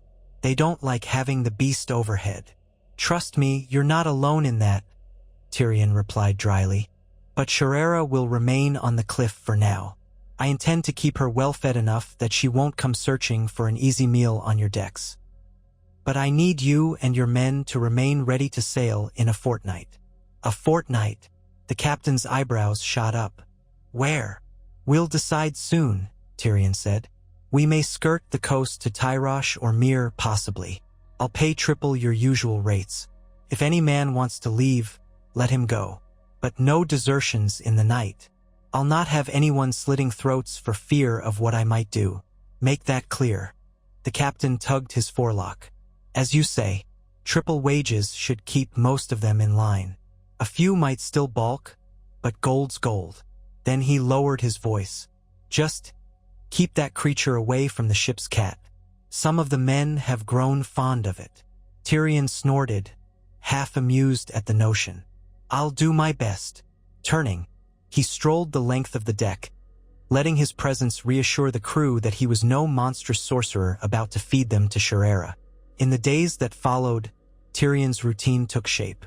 He spent much of the daylight hours on the basalt plateau, forging his tentative bond with Shirera. Gradually, she allowed him to approach her freely, to run his hand along the scaled ridge of her neck.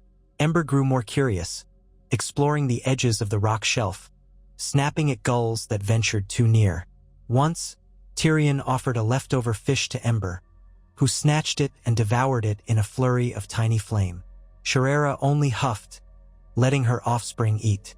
Tyrion took it as another small sign that she did not resent him feeding her young. At times, he attempted short flights.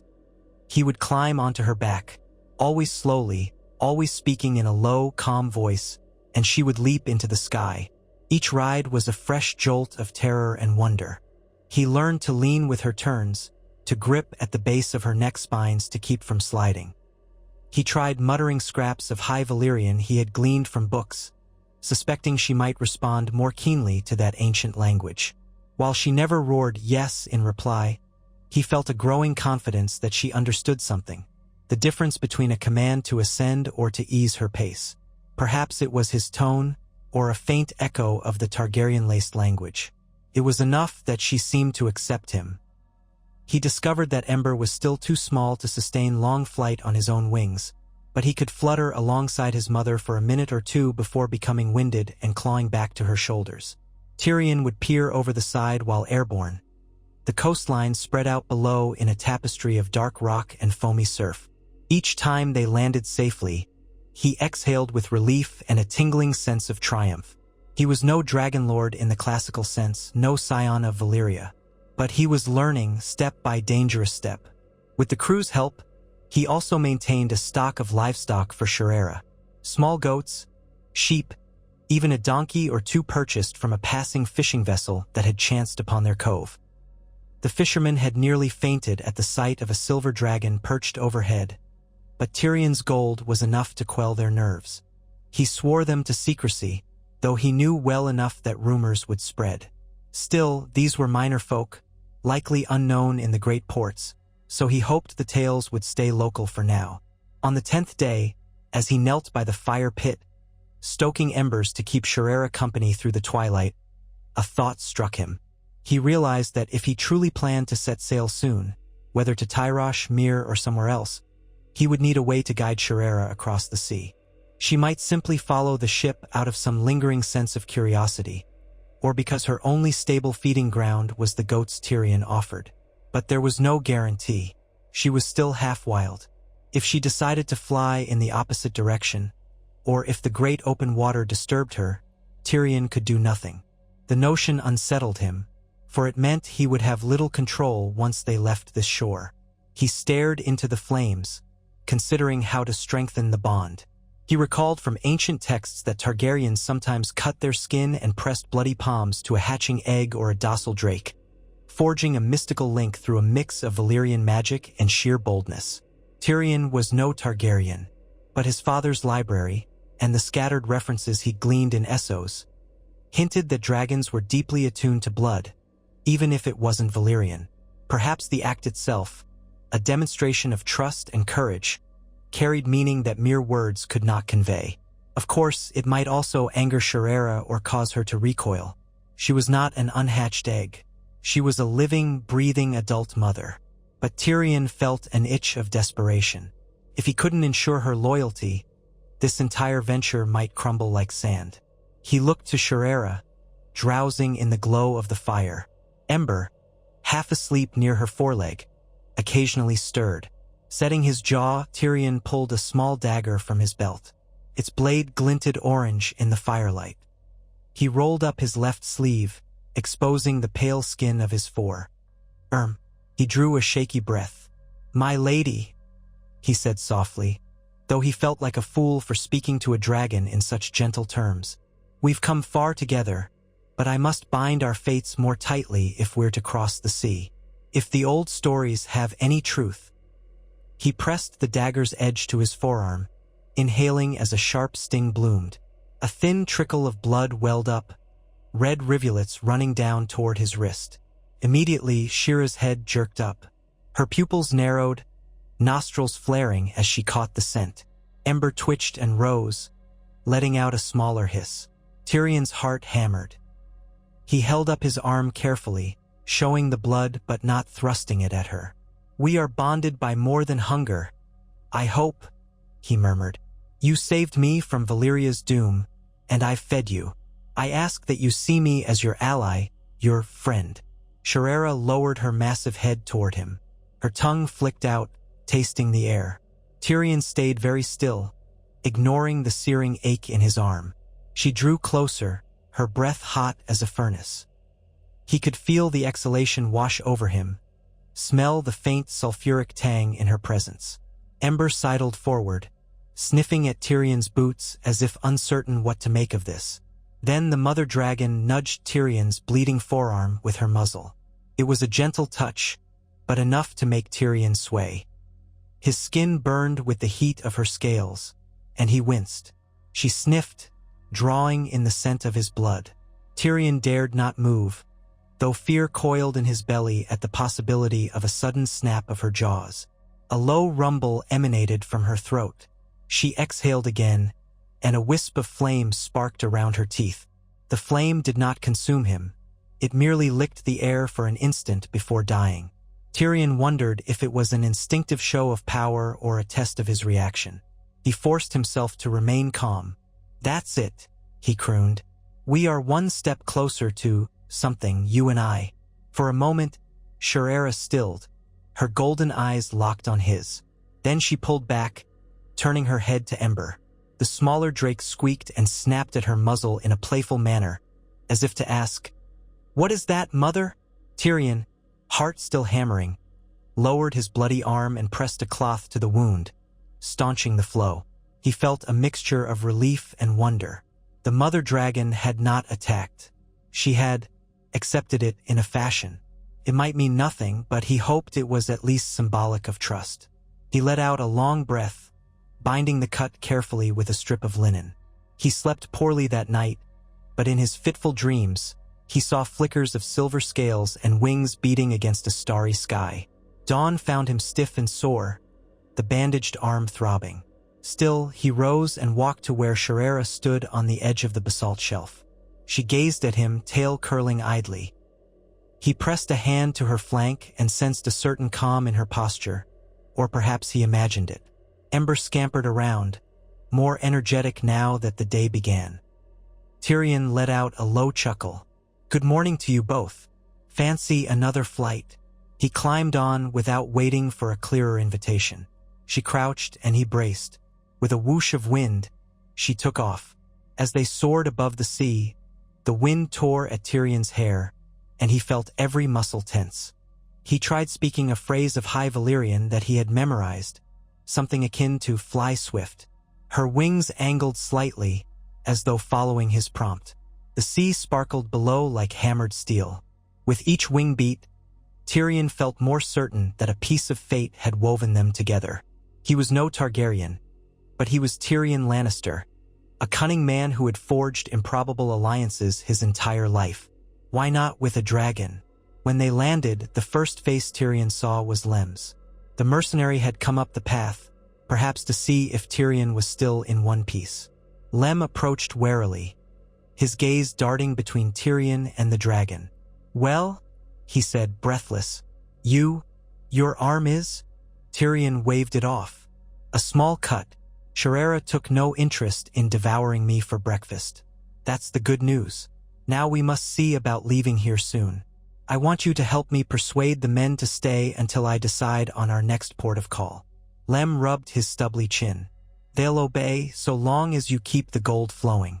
But some of them are unsettled, even with triple pay. They say we're meddling in sorceries we don't understand." Tyrion snorted. "Valyrian sorcery or not, we all have to eat. If they want to earn enough coin to buy a farmstead and never see a dragon again, they should follow me a little longer." He sighed, glancing out to sea. "We'll sail within a few days. See that the ship is stocked with fresh water and anything else we can scrounge. I might attempt to trade with a small vessel if we find one passing by. We need every advantage." Lem nodded and left to do Tyrion's bidding. Tyrion lingered on the cliff. Sherera raised her head, sniffing the wind. Tyrion wondered if she smelled storms or distant prey.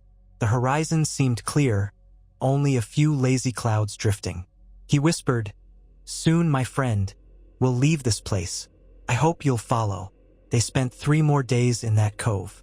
Tyrion used the time to gather every scrap of resource that might help. He purchased a battered old fishing boat from a half-starved group of men who drifted ashore, persuading them to take coin in exchange. That boat would serve as an extra tender for the main ship, to carry feed and supplies or to scout shallow waters. Tyrion also had the mercenaries build a larger raft of lashed logs, intending to float it behind the ship with additional livestock for Shira's hunting if she so desired. He was not certain the contraption would last on the open sea, but it might buy them time. If Sherera knew there was a tethered feast trailing behind the ship, she might be inclined to remain close. Or so Tyrion hoped. He hated the idea of animals suffering at sea, but practicality overrode pity. In any case, the goats would fare better there than if left to starve on the stony ground. On the evening of the 3rd day, a small coastal trader from Lys ventured into the cove. Its captain, a swarthy man with a gold ring in his ear, nearly jumped overboard at the sight of Sherera perched on the cliffs. Tyrion had to do some delicate negotiation, aided by a heavy purse of gold. In the end, the Lysine captain provided Tyrion with more casks of fresh water, salted meats, and cloth, in exchange for the promise that Tyrion would not let the dragon devour his ship. Tyrion also gleaned fresh tidings from him. Across the sea, rumor held that Daenerys Targaryen had landed in Westeros, Dragonstone specifically, and was gathering lords to her cause. King's Landing, under Queen Cersei Lannister, was bracing for war. The Tyrells of Highgarden had apparently turned against the Iron Throne. The Ironborn were in chaos. And in the north, Jon Snow was recognized as king in the north, or so the talk went. All these shifting allegiances made Tyrion's mind swirl. Cersei, queen. Daenerys, the would-be queen with dragons. The north raised in rebellion. The entire realm was a tinderbox, and Tyrion had a spark that could light it further, though he was not sure how he wanted to strike. His old loyalties were in tatters. House Lannister was his name, but Cersei was no ally to him. Jaime, Tyrion found himself longing for a drink when he thought of his brother, uncertain if Jaime still served Cersei or if he had parted ways. News traveled slowly across the sea. When the Lysine trader departed, the captain looked back once, mouth agape, at the sight of Shirera swooping low over the water. Tyrion gave the man a half-salute, suspecting that, in a matter of weeks, the entire coast might buzz with tales of a dwarf and a silver dragon. He could no longer hide in remote coves. The pieces were in motion. Finally, Tyrion deemed the time right to depart. The main ship's sails were repaired, the timbers patched. The livestock raft bobbed behind them on stout ropes. Raggan was bandaged but able to hobble about with a stick. Lem oversaw the mercenaries, ensuring they stowed gear properly. Tyrion stood at the prow, scanning the cliff. Shirera perched there, a regal statue in silver. Ember scampered at her feet, half lifting his wings in eager mimicry of flight. Tyrion raised a hand, calling out in a steady voice, "Shirera, come with us. Your new realm awaits." He felt foolish, yet certain that the dragon must sense their departure. The crew raised anchor, the sails caught a mild breeze, and the ship began to slide out of the cove.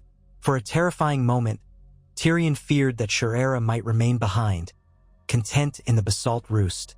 But as the vessel gained distance, her wings stirred. She leapt into the air with a powerful thrust, Ember clinging to her back. Tyrion felt a surge of relief as she circled overhead, then descended toward the water to investigate the raft of bleeding goats.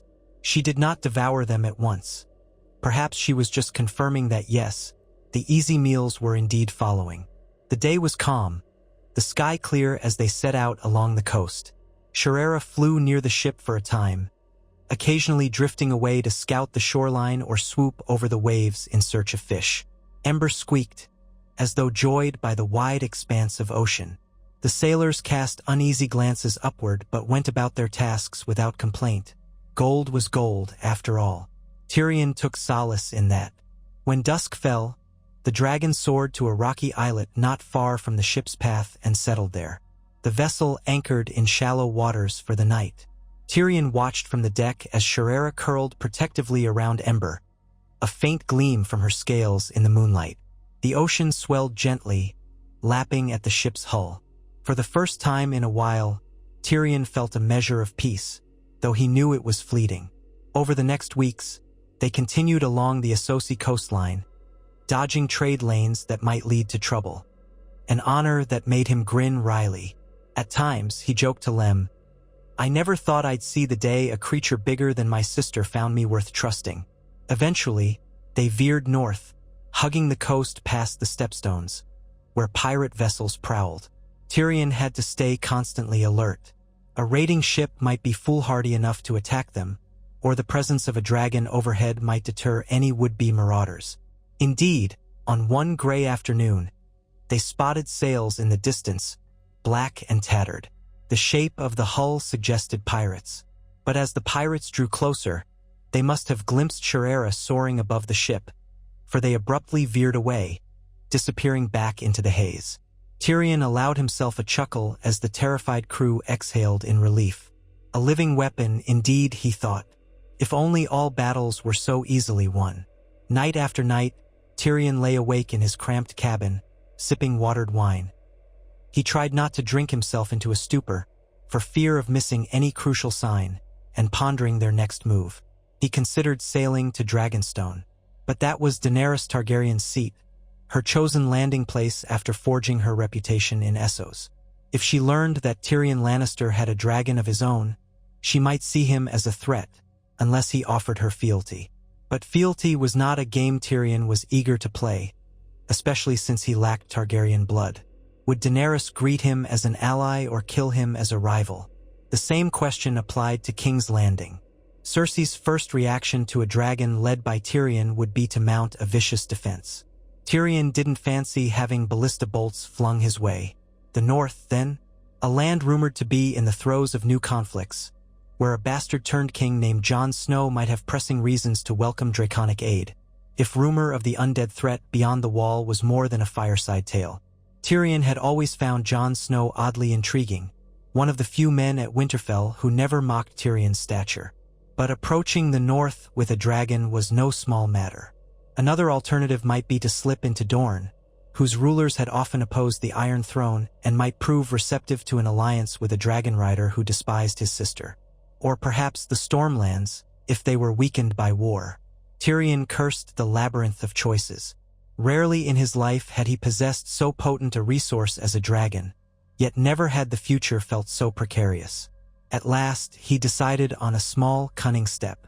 They would land discreetly on a stretch of the Stormlands coast, near Blackwater Bay but not too close to the main shipping lanes. From there, Tyrion could gather information, weigh the local lords' temperaments, and see if infiltration of King's Landing was possible. It was a gamble, but the Stormlands were war-torn enough that a single ship might slip through. Once on land, he could always fly Shirera inland if needed, or keep her in a hidden cove until the time was right. No plan was perfect, but it was better than sailing blindly into the capital or knocking on Dragonstone's gates uninvited. So he set course for Westeros, crossing the sea in a tense, nerve-wracking journey. Shirera handled the open water well enough, gliding in broad arcs above the waves, fishing when goats ran short.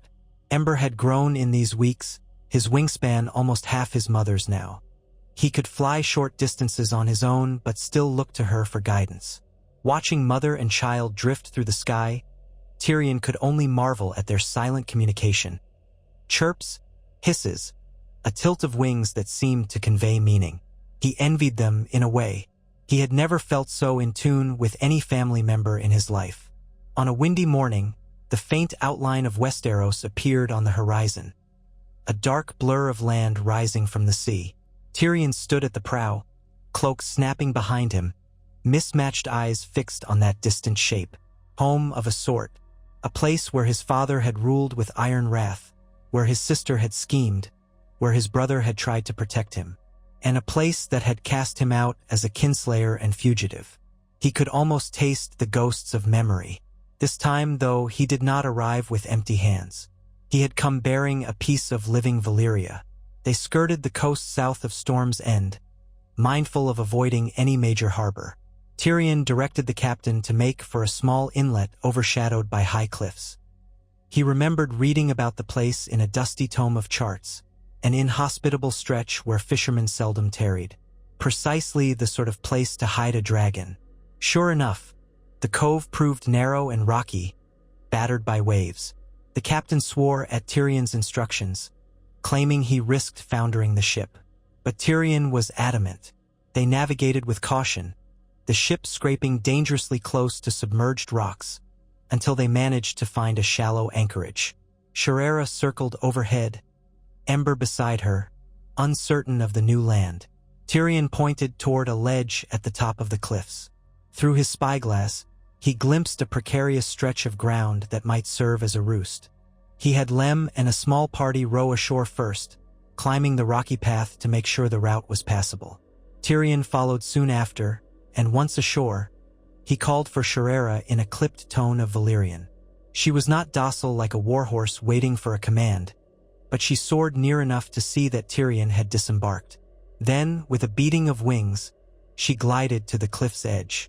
Ember landed a moment later, scrabbling for footing. Tyrion and Lem clambered up the path, sweat rolling down their brows, until they reached the top. The vantage was spectacular. A jagged coastline stretching in both directions, the sea frothing below. Inland, a tangle of hills and pine forests spread out, with no sign of roads or villages in view. Perfect for secrecy. Shirera sniffed at the ground, churning up loose stones. Ember hopped around, flapping. Tyrion approached carefully, setting down a small hamper of salted fish. "Welcome to Westeros, my lady," he murmured wryly, though the wind whipped his words away. The mother dragon exhaled, a plume of warm breath that reeked faintly of charred goat, then settled on her haunches. Tyrion's heart pounded. One misstep and she could ruin him or vanish into the skies. But it seemed she was content for now. Over the next day, they unloaded what they could from the ship. The captain, looking increasingly nervous, insisted that staying in such a treacherous cove was madness. Tyrion calmed him by paying the triple wages he had promised, plus a bonus for hazard. He told the captain that if he wished to sail on to a safer port, he might do so, but that Tyrion would keep half the crew, those who agreed to remain in the cove, for Tyrion still needed them. The captain balked at dividing his men, but greed won out. In the end, he left behind a small contingent of sellswords and the old fishing boat Tyrion had purchased, then set off with the main ship, promising to return in a fortnight to see if Tyrion required further transport.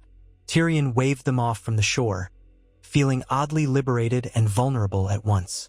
If the captain betrayed his location to any curious lord or pirate, Tyrion would have a target on his back. But that was a risk he had to accept. When the sails vanished beyond the horizon, Tyrion turned to Lem and the men who remained. "We've come this far," he said. "Now we see if fortune still favors the bold." They had tents, basic rations, and some casks of water. More importantly, they had Sherera, the mother dragon perched on the cliff, as though surveying her new domain, Ember nestled at her side. Tyrion exhaled slowly, scanning the inland hills. So many possibilities, so many threats. He spent the next days scouting with a handful of men. They found a narrow goat trail that wound inland, across stony hills covered in gorse and pine. Here and there, they discovered the remains of old watchtowers or abandoned cottages. This region had never been heavily settled, perched at the ragged edges of the Stormlands. Tyrion liked it for that reason. Yet he knew they'd eventually need more supplies. They might hunt rabbits or boar in the forests, but that wouldn't feed a growing dragon for long. Sherera could hunt on her own, but if she began terrorizing local livestock, news would spread. Tyrion tried to show her that goats or sheep from the surrounding hills were acceptable game, but to refrain from burning entire villages. A tall order, given she was a dragon. Occasionally, Sherera flew inland, sometimes with Ember, sometimes alone. She would return at night, belly distended from fresh kills. Tyrion worried about farmers or small folk crossing her path, but so far, he saw no sign of human habitation in the immediate area. Still, word of a dragon might reach Storm's End or King's Landing eventually, especially if Sherera ventured too far. He could only hope that she, with her sharp senses, chose more remote prey. All the while, Tyrion planned his next move. He decided to send Lem and 2 others on a reconnaissance mission farther west, to where the Stormlands roads began. He wanted news from travelers. Rumors of the war, the state of King's Landing, whether Daenerys had made landfall on the mainland. Lem left reluctantly, taking a purse of gold and instructions to keep a low profile. Tyrion warned him not to mention the dragon. He invented a cover story that they were sellswords seeking employment in the region. Whether Lem could maintain the ruse under pressure was anyone's guess, but Tyrion had to try. That left Tyrion with a small group of men, enough to guard their makeshift camp. He set up a tent on the cliff's edge, near where Sherera liked to perch. Every morning, he rose to find her or Ember sniffing around the camp, occasionally scorching a patch of grass for reasons of pure draconic amusement. Tyrion discovered that if he approached quietly, he could run his hand along Shira's flank and speak to her in those soft Valyrian phrases. She might tilt her head in acknowledgement or rumble in a way that did not sound overtly threatening. Ember had begun to greet him with a squeak, trotting forward to nudge his boots, though if Tyrion moved too suddenly, Ember would hiss and back away. Tyrion found himself laughing more often in those moments, though he was careful never to let his guard drop fully. And at night, some nights, Tyrion dared climb astride Sherera, urging her into the sky above Westeros. The first time, his heart pounded louder than a blacksmith's hammer. She soared out over the rolling hills, starlight glinting off her scales. The wind was sharper here than over the smoking sea, a crisp, almost bracing gust that smelled of pine and salt. When Tyrion looked down, he saw a land steeped in memory. The realm of castles and lords, the realm of his birth. He felt an odd swirl of pride and sorrow. He was returning not as the dwarf scorned and mocked, but as a figure of mythic power. Yet this land had never been kind to him, and if Cersei still commanded the city, he could expect no warm welcome from Lannisters loyal to her. At least in the sky he was free. He guided Shirera in gentle arcs, testing how she responded to subtle pressure from his legs or a word in Valyrian. She never fully obeyed like a tamed horse might, but she seemed to grasp that he wished her to circle or descend. Occasionally, Ember would join them, flapping valiantly to keep pace. When they landed, Tyrion's entire body would quake with adrenaline. His men would stare in awe, and Tyrion would feign a casual shrug as though it were no great feat inside. His pulse would still be rattling like a drum. Days slipped by. Lem had not returned. Tyrion began to worry. He considered sending another scouting party but decided it was too risky.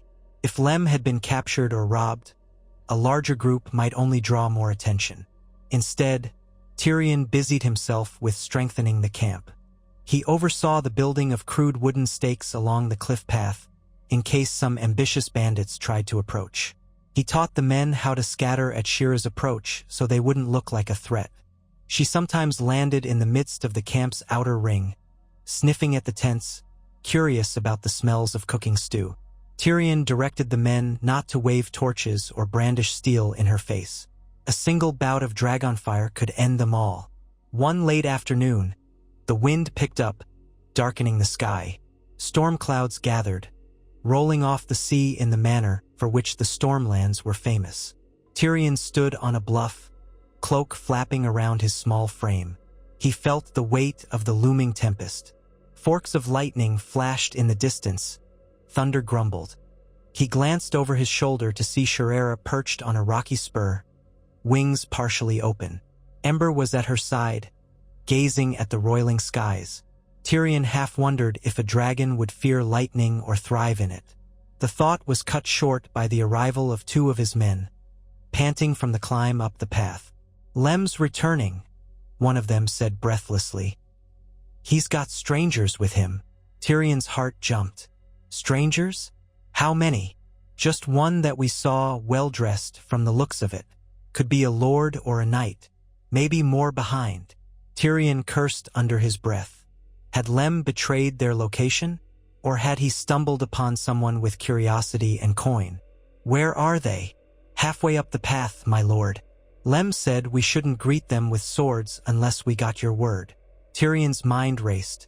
If an armed party had come, they'd likely be more than a single knight. So perhaps this was an envoy or a curious local lord. Might it be a trap, though? The Stormlands had plenty of cunning lords who might see an advantage in capturing a dwarf with a rumored dragon. "Watch them carefully," Tyrion said. "Show no overt hostility. I'll greet them myself." He motioned for the men to follow as he strode toward the rocky track that led inland. Rain began to patter, thunder growing louder. He passed by Shirera, who lifted her head but made no move to follow. Perhaps she sensed the storm. Ember hissed softly, unsettled by the swirling wind. Tyrion reached a bend in the path and saw Lem descending slowly with another figure, an older man wearing a travel-stained cloak of burgundy cloth, trimmed with gold thread. The man's face was lined with age, his hair mostly gray, and a short, neatly trimmed beard gave him an air of dignity. He walked with a cane, but not as if he were infirm, more as though the rocky terrain demanded it. Behind him followed a younger man in plain leathers, presumably a guard or servant. No other troops were visible. Lem caught Tyrion's eye and lifted a hand in greeting. "My lord," Lem called over the rising wind. "This man has, pressing business with you." The stranger stepped forward, squinting to see Tyrion through the growing gloom. Then his eyes widened, and he lowered his head in a polite bow. "I wasn't sure I'd believe it, but seeing you with my own eyes, Tyrion Lannister." Tyrion tensed. The man's accent sounded like a refined Stormlander, perhaps a retainer to a local lord. "You have me at a disadvantage," Tyrion said, voice wary. "You know my name, but I do not know yours." The man offered a slight, respectful nod. "I am Ser Joffrey Swan." His voice was smooth, carrying a hint of caution. Not of the main swan line, but a cousin. I serve Lord Selwyn Tarth, though not in an official capacity these days. A flash of lightning lit the sky, and in the afterglow, Tyrion saw the man's features more clearly. Sharp eyes that spoke of intelligence. Word reached me in a small inn, courtesy of your man Lem here, that a traveler with a mighty secret had come ashore. I had to see for myself. Tyrion shot Lem a pointed look, but Lem shook his head vigorously. I didn't tell him about the dragon, my lord, I swear. I only said we served Tyrion Lannister, who might have business in these lands. Ser Joffrey's lips curved in a thin smile. Rumors can be stubborn things, especially with the war raging. Many have heard that Tyrion Lannister disappeared across the sea. Some say you died, others say you joined forces with the Dragon Queen. I suspected that if you were indeed here, your purpose must be unique. The storm rumbled, wind whipping across the path. The younger man behind Ser Joffrey kept a hand near a sheathed sword, though not in open threat. Tyrion measured his words. You've come alone? Ser Joffrey glanced at the sky. Another lightning flash revealed the empty path behind him. I have. My lord believes me out hunting for a renegade sellsword who burned one of his watchtowers. That's not entirely untrue, but I have more personal reasons for seeking you. I heard from travelers that you might be looking for knowledge of the local lords, the war, and that you pay well. Is that correct? Tyrion frowned. The man was forthright, which could be genuine or a polished act. I do pay well for useful information, but how do I know you're not a spy for Storm's End, or for my sister in King's Landing? Ser Joffrey's expression hardened slightly. I have no great love for Queen Cersei or her lackeys. My family's modest lands are overshadowed by Storm's End, but the realm is in disarray. Lord Tarth is a decent man, but he bends the knee to whichever side can keep him safe. The Stormlands are battered from all sides. Bandits roam, lords war among themselves.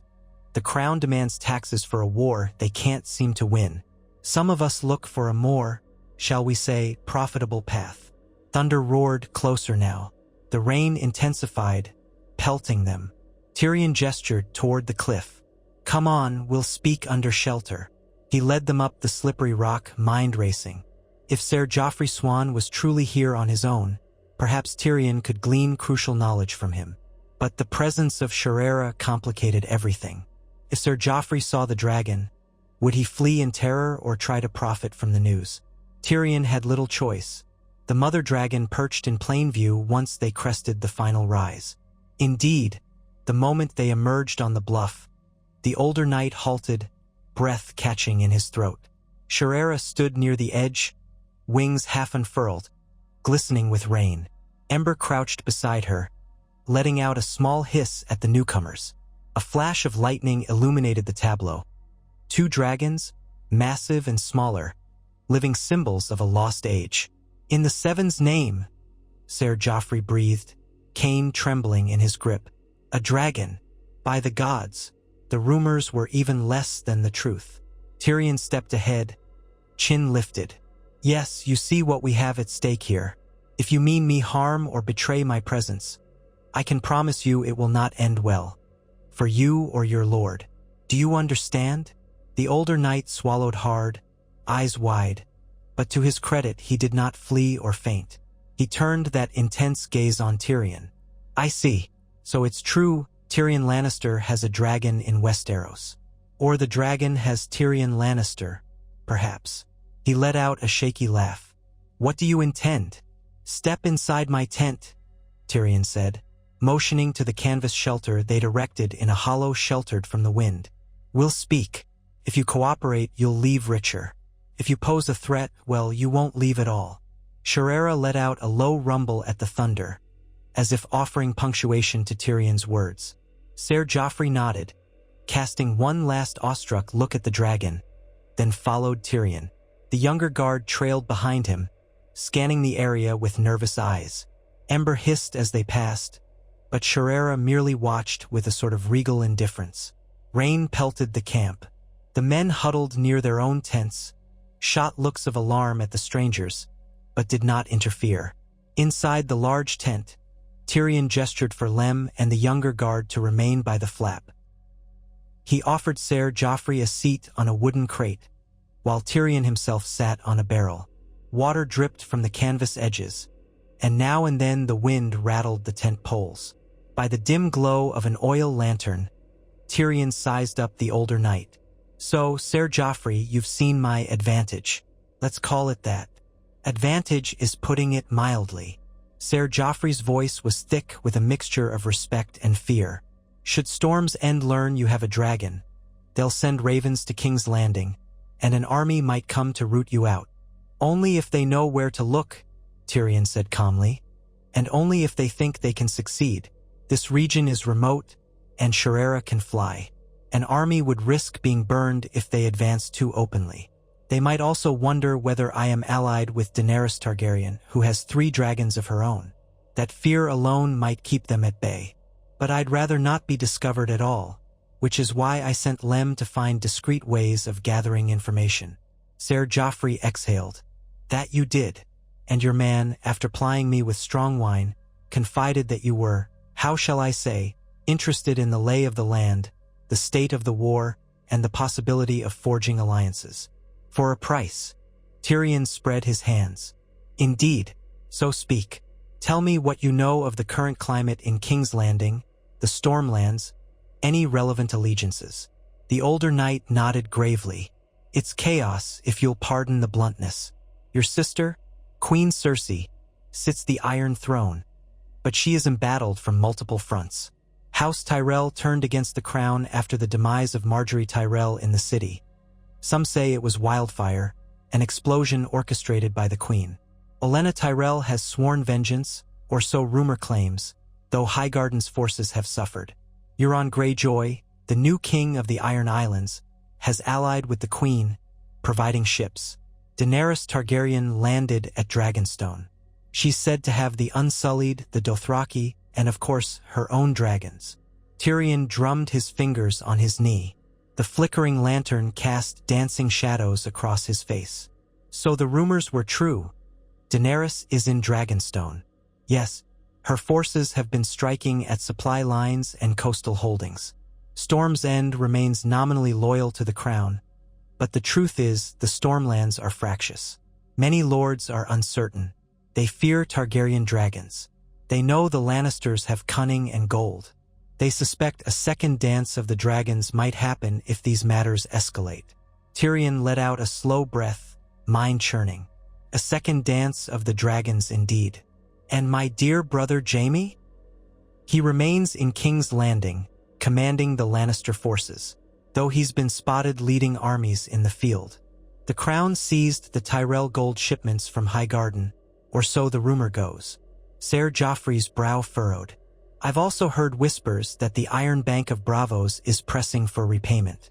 War is expensive." Tyrion let out a humorless laugh. "Yes, the Iron Bank always demands its due." He paused, considering. "So the realm is fractured. Daenerys in Dragonstone, my sister on the throne, the Tyrell alliance up in smoke but not wholly broken, Euron Greyjoy forging his own twisted path. What of the north?" Ser Joffrey hesitated. "I only know scattered tidings. They say Jon Snow, the new king in the north, bent the knee to Daenerys Targaryen after traveling south. Something to do with a threat beyond the wall, some nonsense about the dead walking. The details are murky, but many in the south don't believe it. They assume it's northern superstition.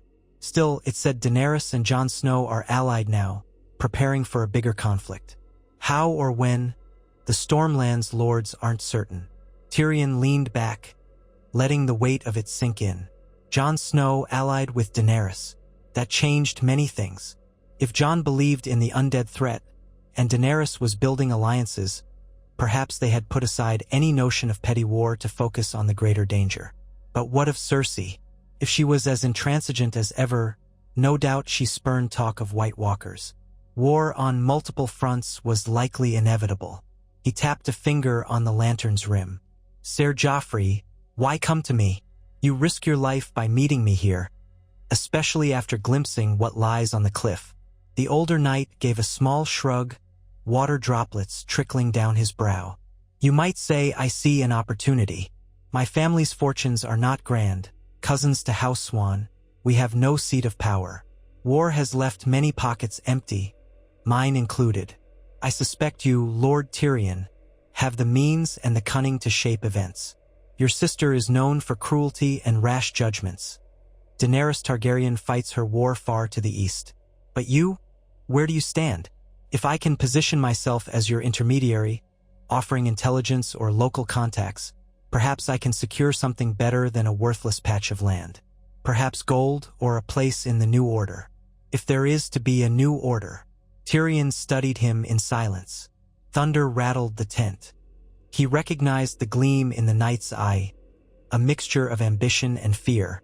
This man had the look of someone who'd lost faith in the current powers and was seeking a new patron. Tyrion could use that, but trust was still a leap. You must realize that if you cross me, or bring an army here, I'll burn you alive. I might be a dwarf, but that dragon out there is not. Ser Joffrey managed a tight smile. Understood. I have no desire to be roasted. I'm taking a calculated risk in approaching you alone. I suspect a man in your position welcomes discreet alliances. The wind groaned. Tyrion glanced at the tent flap, where Lem stood, rain soaking his shoulders. Then he leaned toward Ser Joffrey. Very well. I want you to return to your lord and glean more specific information. Troop movements, alliances, rumors of Cersei's next move. If you can deliver timely intelligence, I'll pay in gold dragons. If you feed me falsehoods, he let the sentence hang. I understand, Ser Joffrey said. And if your aim is to approach King's Landing or to strike at Storm's End, you'll want to know the best approach, the garrisons, the supply lines. His voice held no condemnation, just a businesslike dryness. Tyrion gave a thin-lipped nod. We'll see. My immediate goal is knowledge, not conquest. Perhaps I'll parley with Daenerys, or perhaps I'll topple my sister. Or neither. This realm has more than enough war already. But information is power, and I need plenty of both. Bring me that, and you'll be well rewarded. He reached into a small chest by the barrel, pulled out a hefty pouch, and tossed it to Ser Joffrey. The older man caught it, eyes glinting at the weight. A token. You'll get more if your news proves accurate. If you betray me, I burn, Ser Joffrey finished quietly. He stood, adjusting his cane. Understood, Lord Tyrion. I'll leave tomorrow at first light, if that suits you. My guard and I will take lodging in a small hamlet inland tonight.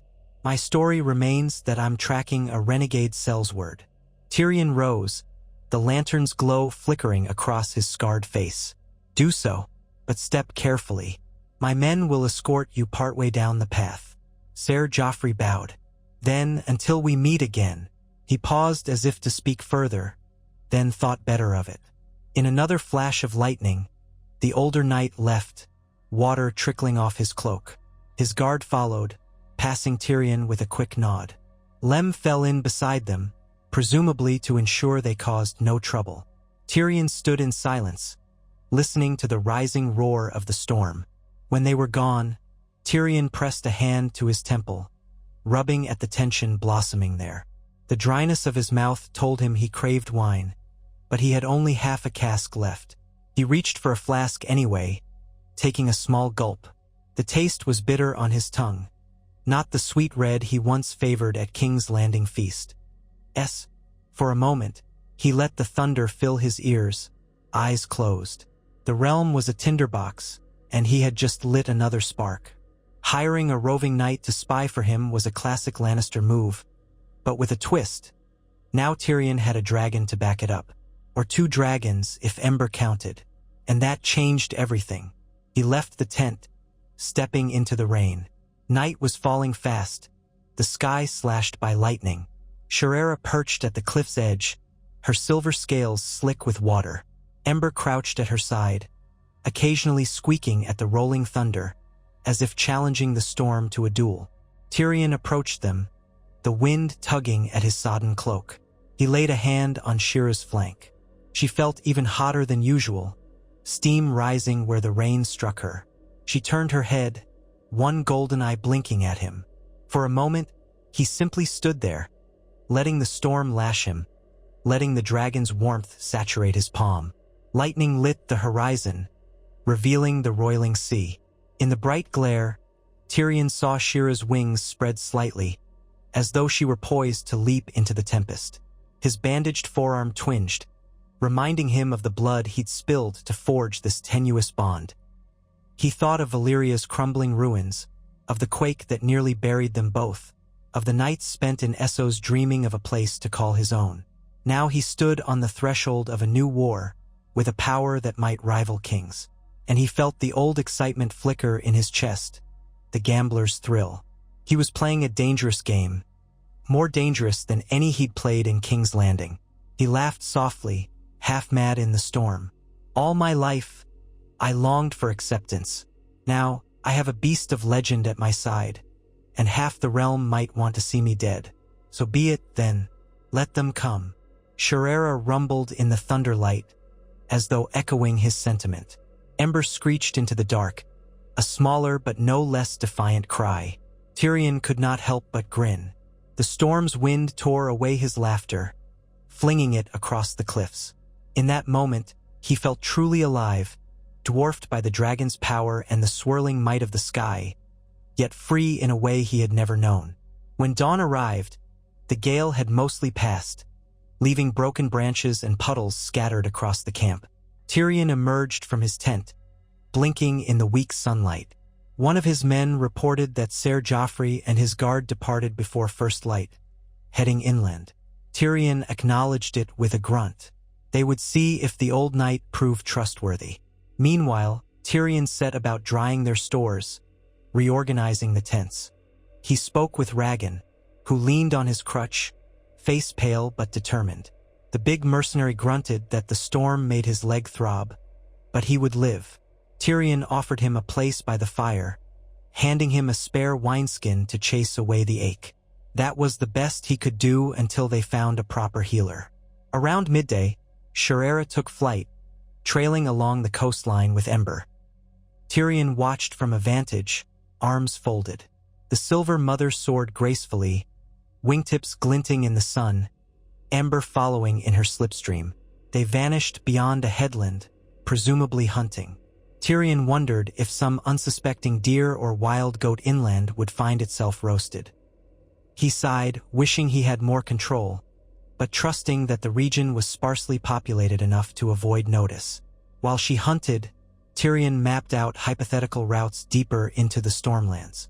He also pondered whether he should consider forging a direct line of communication with Daenerys Targaryen, he who once served as her advisor in Meereen, or so rumor in Westeros claimed. In truth, Tyrion had never truly served her in the official sense.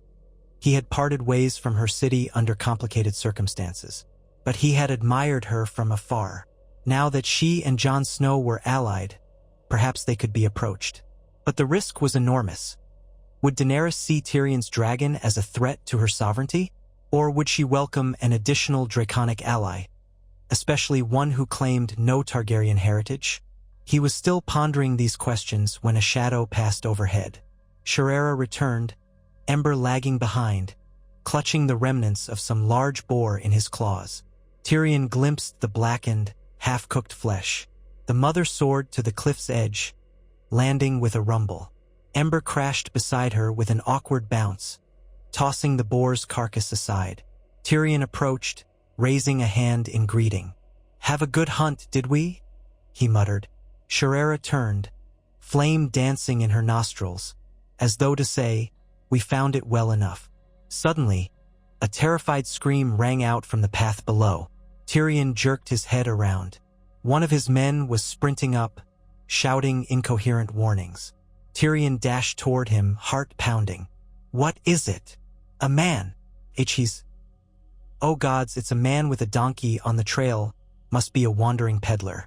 Shirera flew overhead, spooked the donkey, and it fell into a crevasse.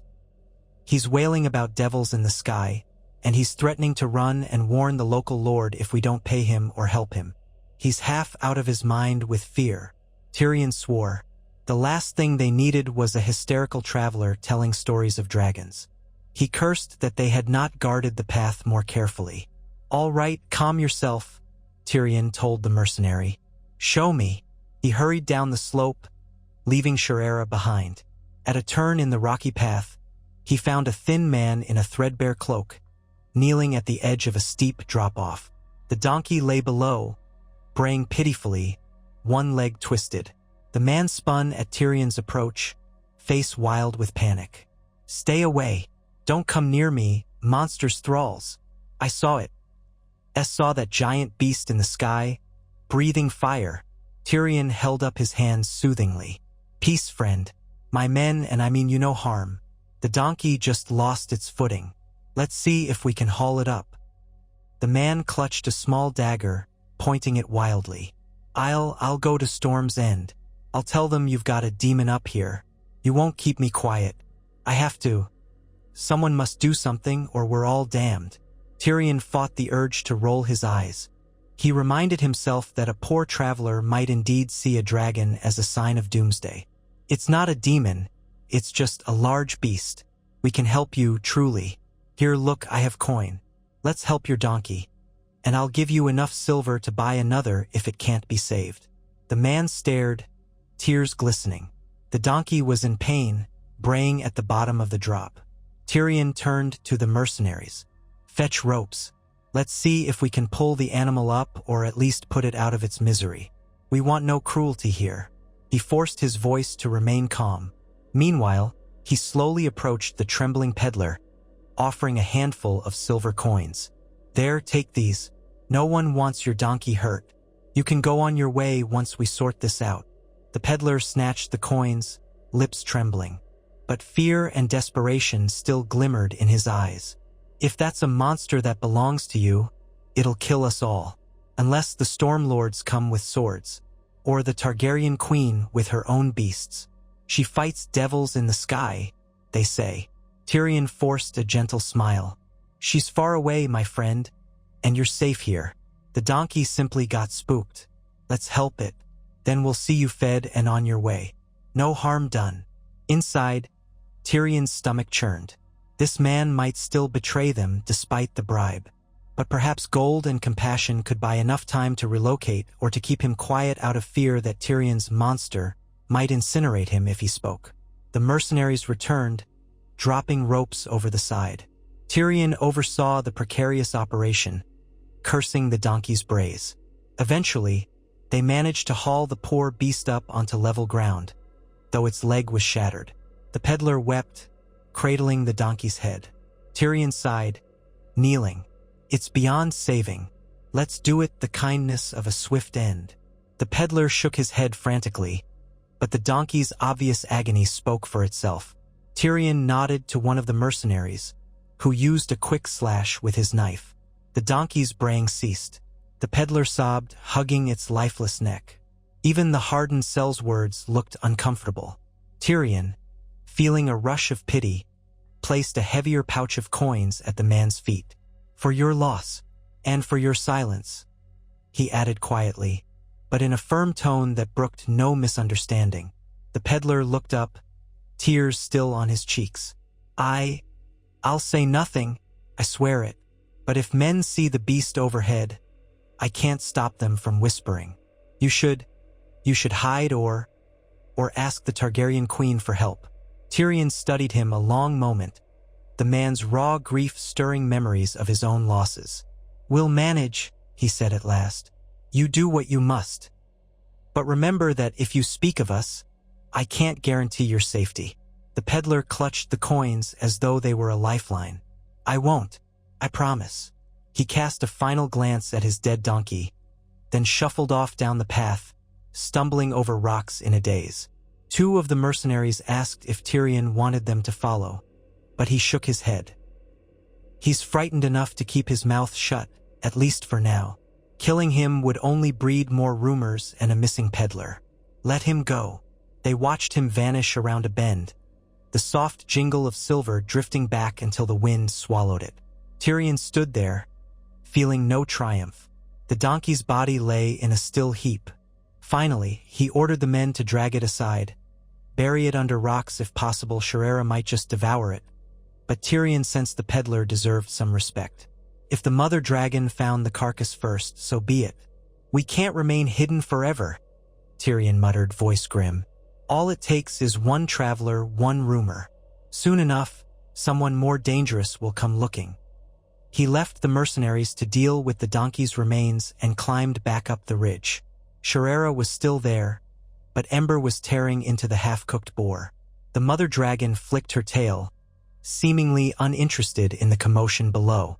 Tyrion approached and rested a hand on her flank. "Well, girl, one more day in this cursed game," he whispered. "We must move carefully. War is coming, and we need to decide where to stand."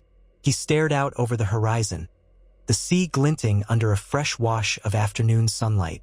The future loomed, uncertain but electric. He had a dragon, and soon the realm would know it. Whether that led to alliances or open war, Tyrion could not yet say. But one thing was certain. His presence and Shira's would upend the balance of power in Westeros. Perhaps he could use it to broker a peace, to unify forces against the threat in the north. Or perhaps the old hatreds and rivalries would drag them all into a deeper conflagration. Lightning had danced in the sky last night, and a new kind of lightning hummed in Tyrion's blood now. He could almost feel the heartbeat of Valyria echoing across centuries, stirring in the wings of this silver dragon. He was Tyrion of House Lannister, but on those nights when he soared above the hills, he wondered if fate had cast him as something more. A living link between the cunning of the lions and the fiery legacy of the dragons. And so the days inched forward, each footstep carrying Tyrion and Sharera deeper into the labyrinth of war-torn Westeros, where old rules were crumbling as quickly as the storms rolled off the sea. Tyrion vowed he would not let any cause but his own define him. Whatever war erupted between Targaryen and Lannister, he would navigate it on his own terms. For now he had coin, cunning, and a beast of living flame. Let the world watch. Let them wonder. Tyrion Lannister would ensure that when the final reckoning came, he would not be the one left in the ashes.